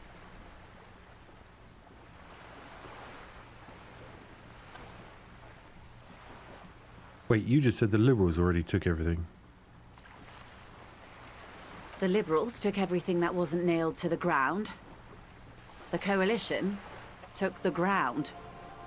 The ocean, the laws, and the people. Who are the coalition? The coalition of nations. Grad, Mesk, Vesper, Messina, Oranje, and Sur-la-Clay. The armed center of the world. They landed here and ended the revolution. It was the moralist thing to do. There is bitterness in her voice, tempered with understanding. She is critical, but ultimately understands the cause. Moralist? The moralists believe in keeping everything exactly the way it is. They believe in mineral rights, and not shooting people in the head. At least not in the same manner and volume as the others do. They are the long-standing provisional rulers of Revachol now, the coalition government. This is their zone of control. They embolden the RCM with crumbs of the same law they took. Technically speaking, you are a moralist. The color of moralism is blue. The official motto of Moral Intern, or Moralist International, is a blue forget-me-not, a piece of grey sky. Unofficial. For a moment, there was hope.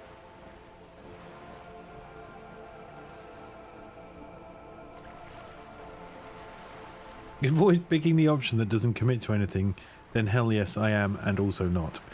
I don't think I'm a moralist, ma'am. We'll go with that. Of course. Not easy to be moderate about head shooting in your line of work. Rooty tooty, pointy shooty. What? I don't want to say that. I've got to say that. I've got to say that to her. But I don't want to. Oh, God. Rooty tooty, pointy shooty. That's the way of history. Oh, she nods.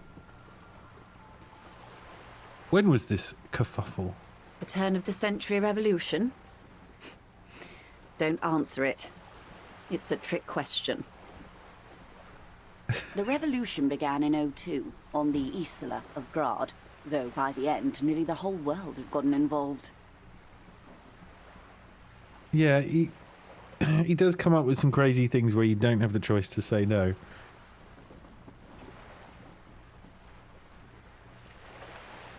And that was whatever that was. But look, this is a check here that I passed. Didn't even fail that check. And that was the choice he gave me. Right, who started it? It wasn't a who, but a what. A pandemic of Zarat, a particularly virulent prion disease, which the authorities in Grad proved unable to contain.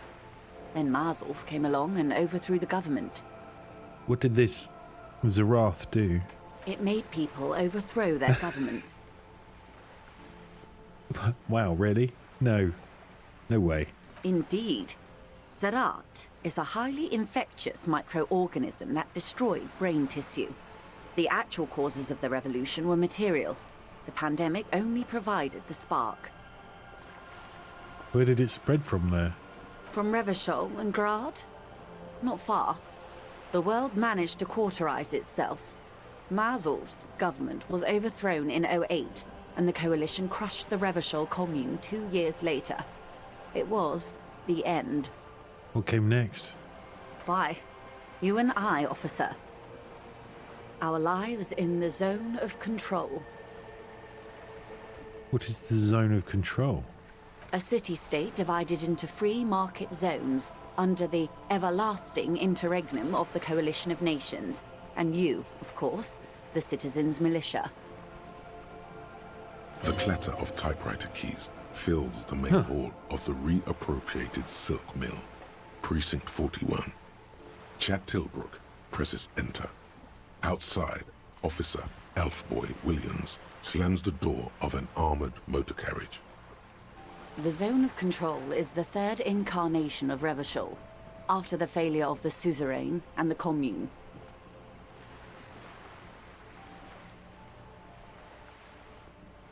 So this place really is fucked.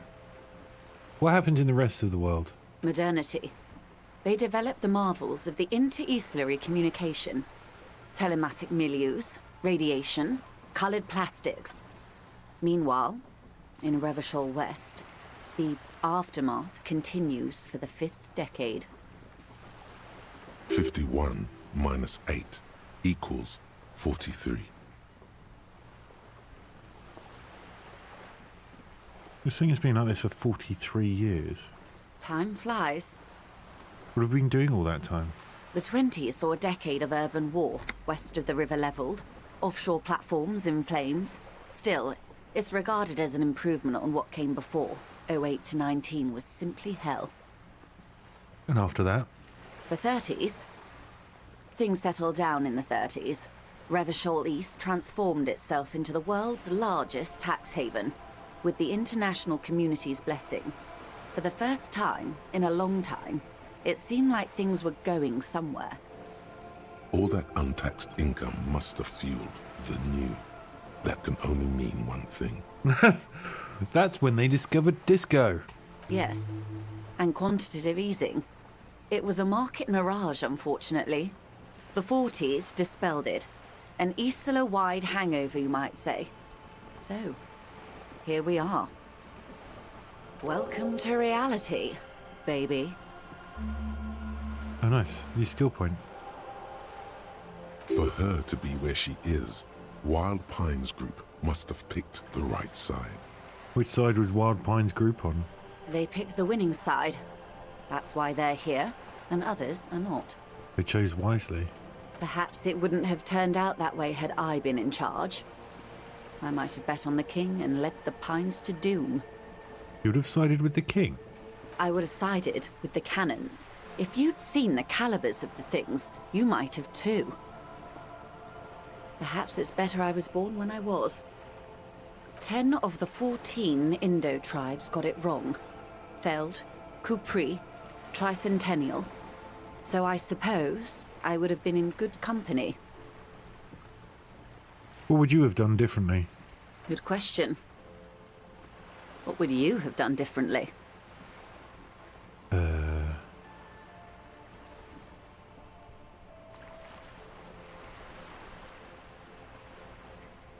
would have sought a medical solution. Sounds like the Zerath drove those people mad. So a quarter of humanity simply lost their minds. And how would you stop a prion, a complex folding protein, unlife, with the technology 50 years ago? Liquidate the rabid prison prion-infested dogs who want to kill everyone with a cleansing artillery fire.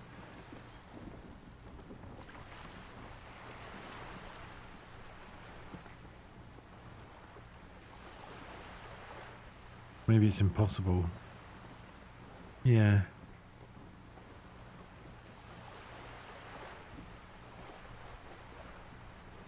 What happened had to happen and always will. Always.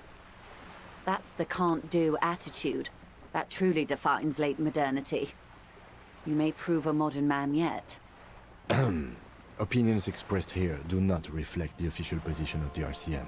That's the second time he said that about something I've said. And what is your official position, Lieutenant? My position, ma'am? My parents got ripped to shreds in the revolution. I would have gone the same way. I was saved by being 2 years old. That's my position. The abattoir. Understandable. That's enough about the times. They are what they are. Who knows? An afterbloom may yet come. Anyway, enough sentimentality. Is there anything else you want to know? Not so fast. Who is she in all this? Ask her who she is. She owes you an answer.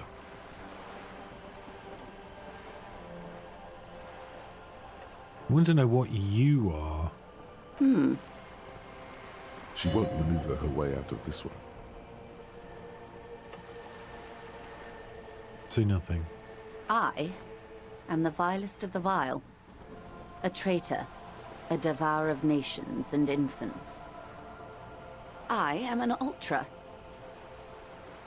She raises the corner of her mouth, smirking, revealing a canine.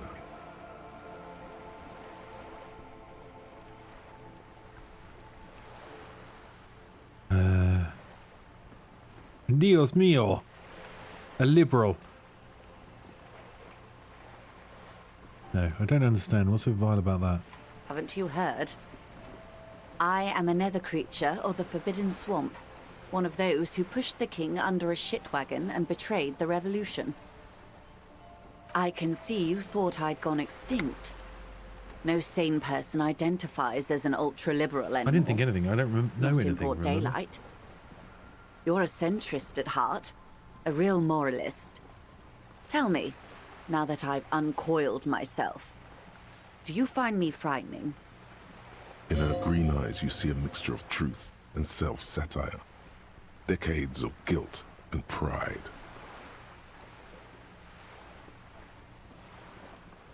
I don't care.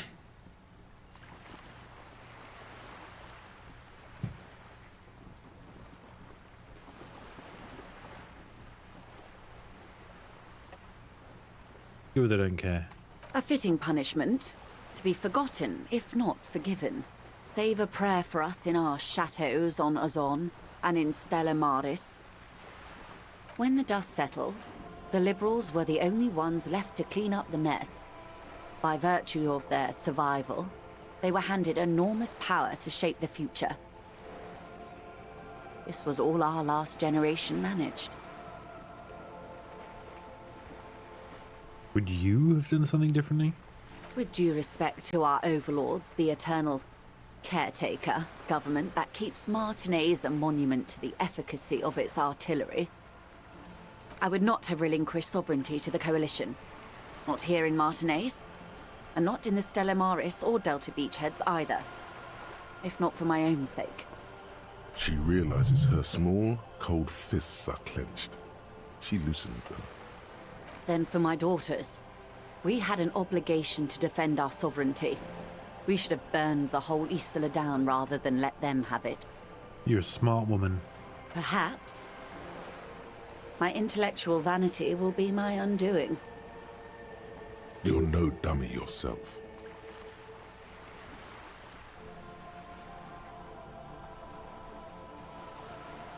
So am I. No, or intellectual vanity will be my undoing. And the crown on your head as you lay in the casket. You have daughters? Yes. Whatever else I am, I'm also a mother and a wife. Now, shall we return to reality? Yeah, she's got the hair and the cheeks.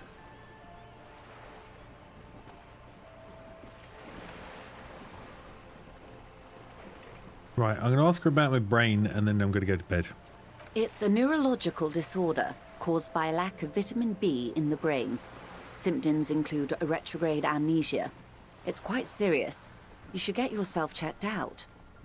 She conveys it in short, cold bursts, trying not to invest too deeply in the condition of this doomed detective.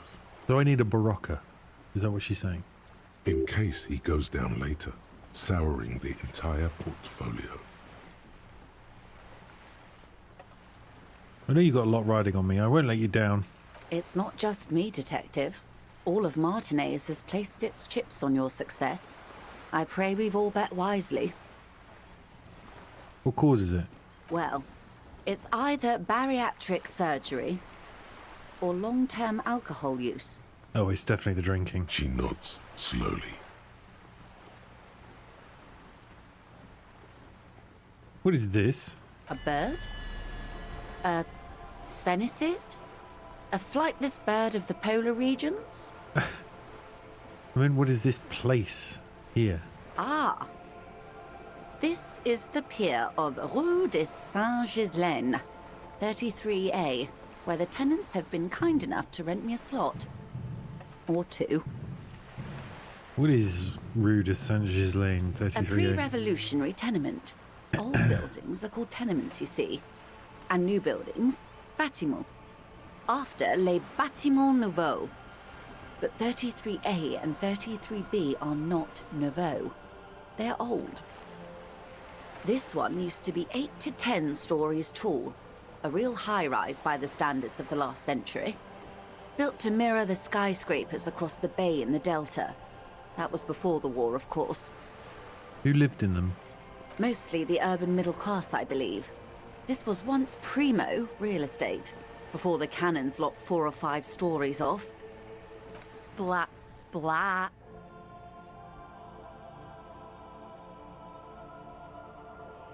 From a dilapidated balcony, a young girl in odd clothes gives Joyce the evil eye, a red paintbrush held to her throat.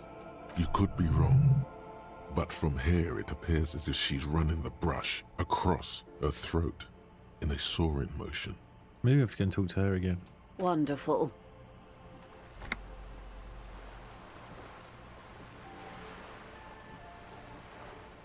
What is that? The girl in the old lady rags. Yes. Looks like a sullen and rebellious member of a teen infraculture. Infraculture? Yes. You and I belong to the supraculture. We're common, the herd. The music on the radio, the food in the chain restaurant, those are all too popular for the girl in the old lady rags. She prefers a fantasy world, an infraculture with its own dress code and vernacular. It is an illusion, I'm afraid. There is no refuge from the supraculture. Explain the same thing but to a child. I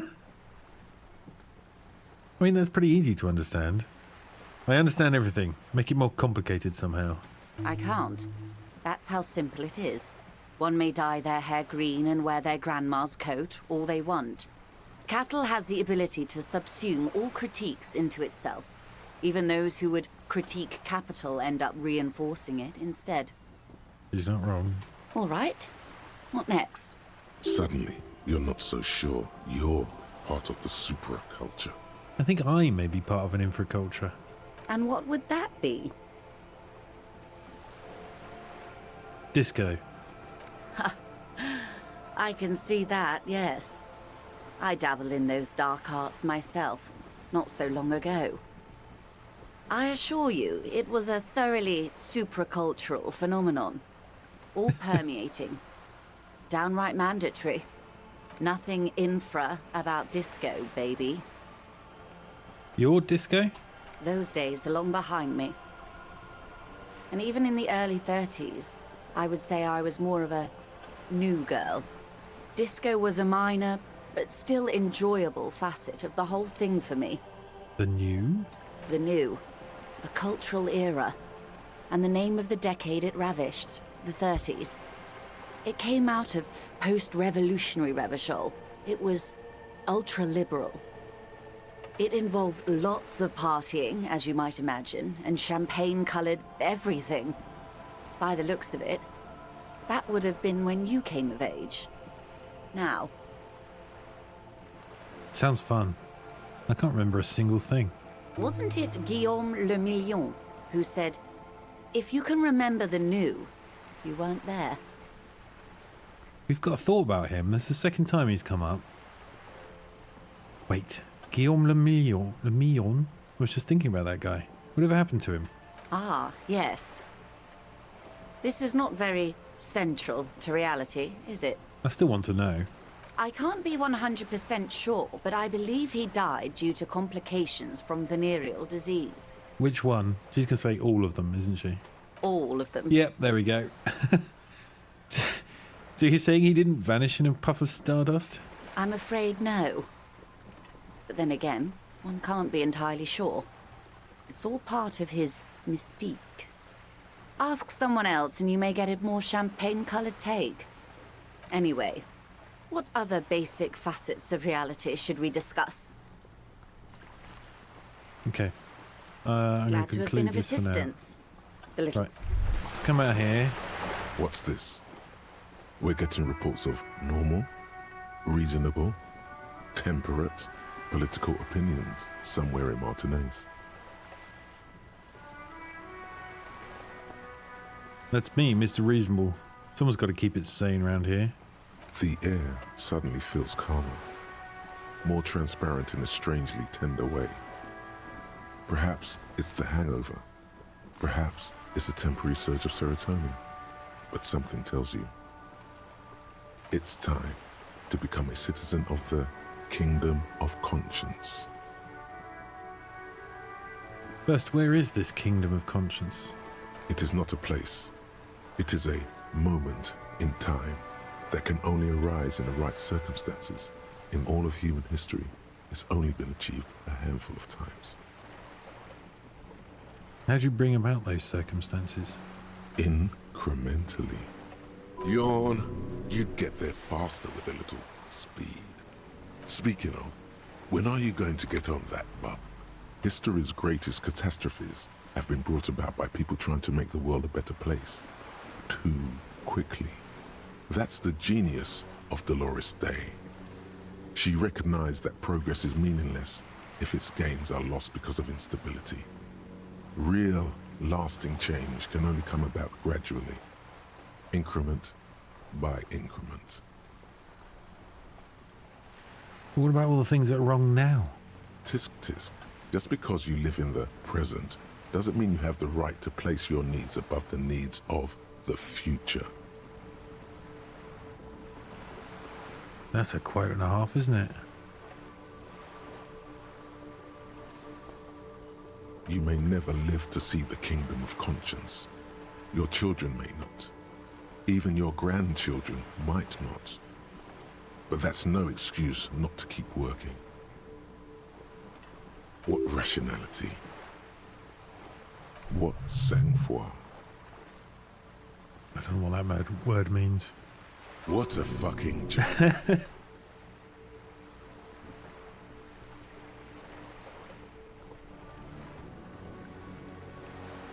Okay, but what's this Kingdom of Conscience actually like? The kingdom is difficult to comprehend, and even more difficult to describe. Partly because humanity will need to discard many of the categories that define and limit it today.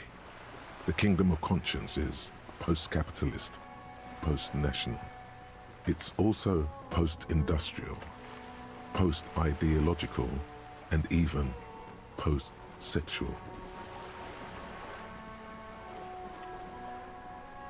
Sounds incredible. Let's opt in. Let's opt into whatever this is. Slow down, Mr. Reasonable.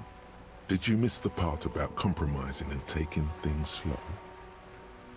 Oh right. Then let's get there eventually. That's right. Remember, real democracy is just around the corner for Revachol. When that real democracy kicks in, a long time from now, we are all going to be so much happier. Still very complicated. Jamais vu. Derealization. Jamais vu. The opposite of déjà vu. Not already seen, but never seen. Everything that should be familiar appears strange and new, like some half-forgotten day in your childhood. Only now. That's the feeling you've been having. And for who knows how long. You should go and ask Joyce Messier about this. What world are we in? This is a fundamental question. +1 XP for every orb clicked. All intellect learning caps raised by 1. Nice.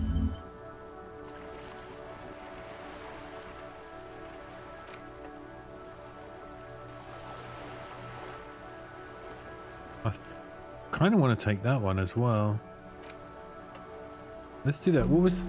Oh, there's that one. I kind of want to do that one.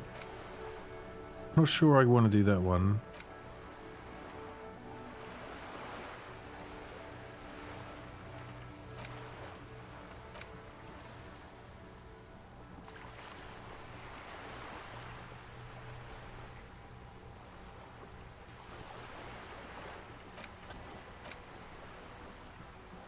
Alright, so this is the problem and the solution. Heartache is powerful, but democracy is subtle. Incrementally.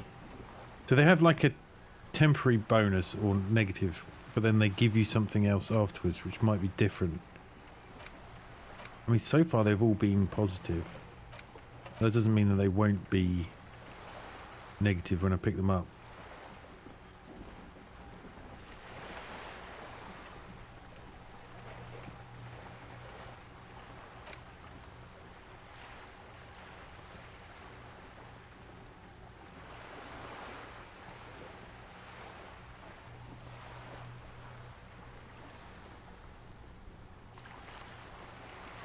I might take this one.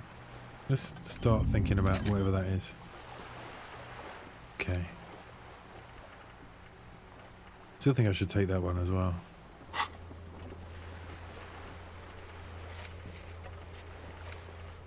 Okay, so we've closed some things off. We still got a point to spend? No, we haven't anymore. Right? Yeah.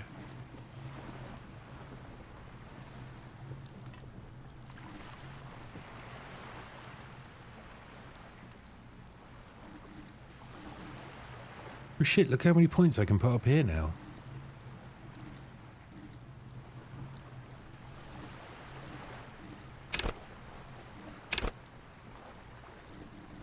Oh, I see. This is showing me bonuses from items as well. Which if I go and swap that one back over, that's now a 7. Aha. Okay. Understanding more of these things. God knows how I'm going to get some of these up. I wonder if it's worth focusing rather than spreading myself out so much. I'm being very reactionary with my perks and stuff.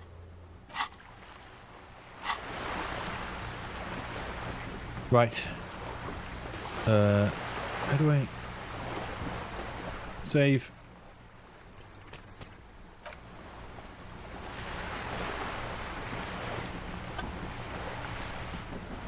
And quit. Cool.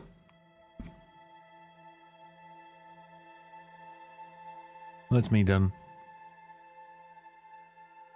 It's terribly late. Very silly to have stayed up so late. Oh well. Shit happens. Right, cheers for watching and hanging out.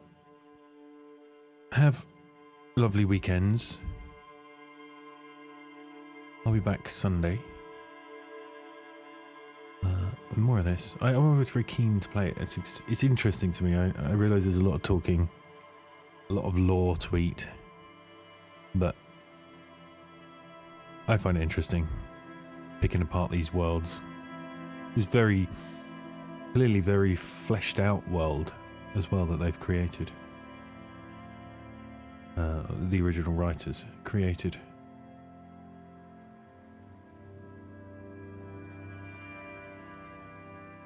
And yeah, it's very low stress, very chill.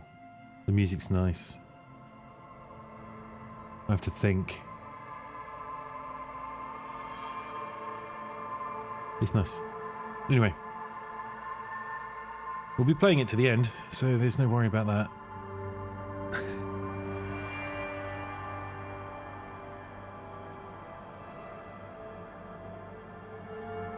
But yeah, cheers for hanging out. Have a good sleep. Enjoy your Friday. Have a nice weekend. Hopefully catch you on Sunday.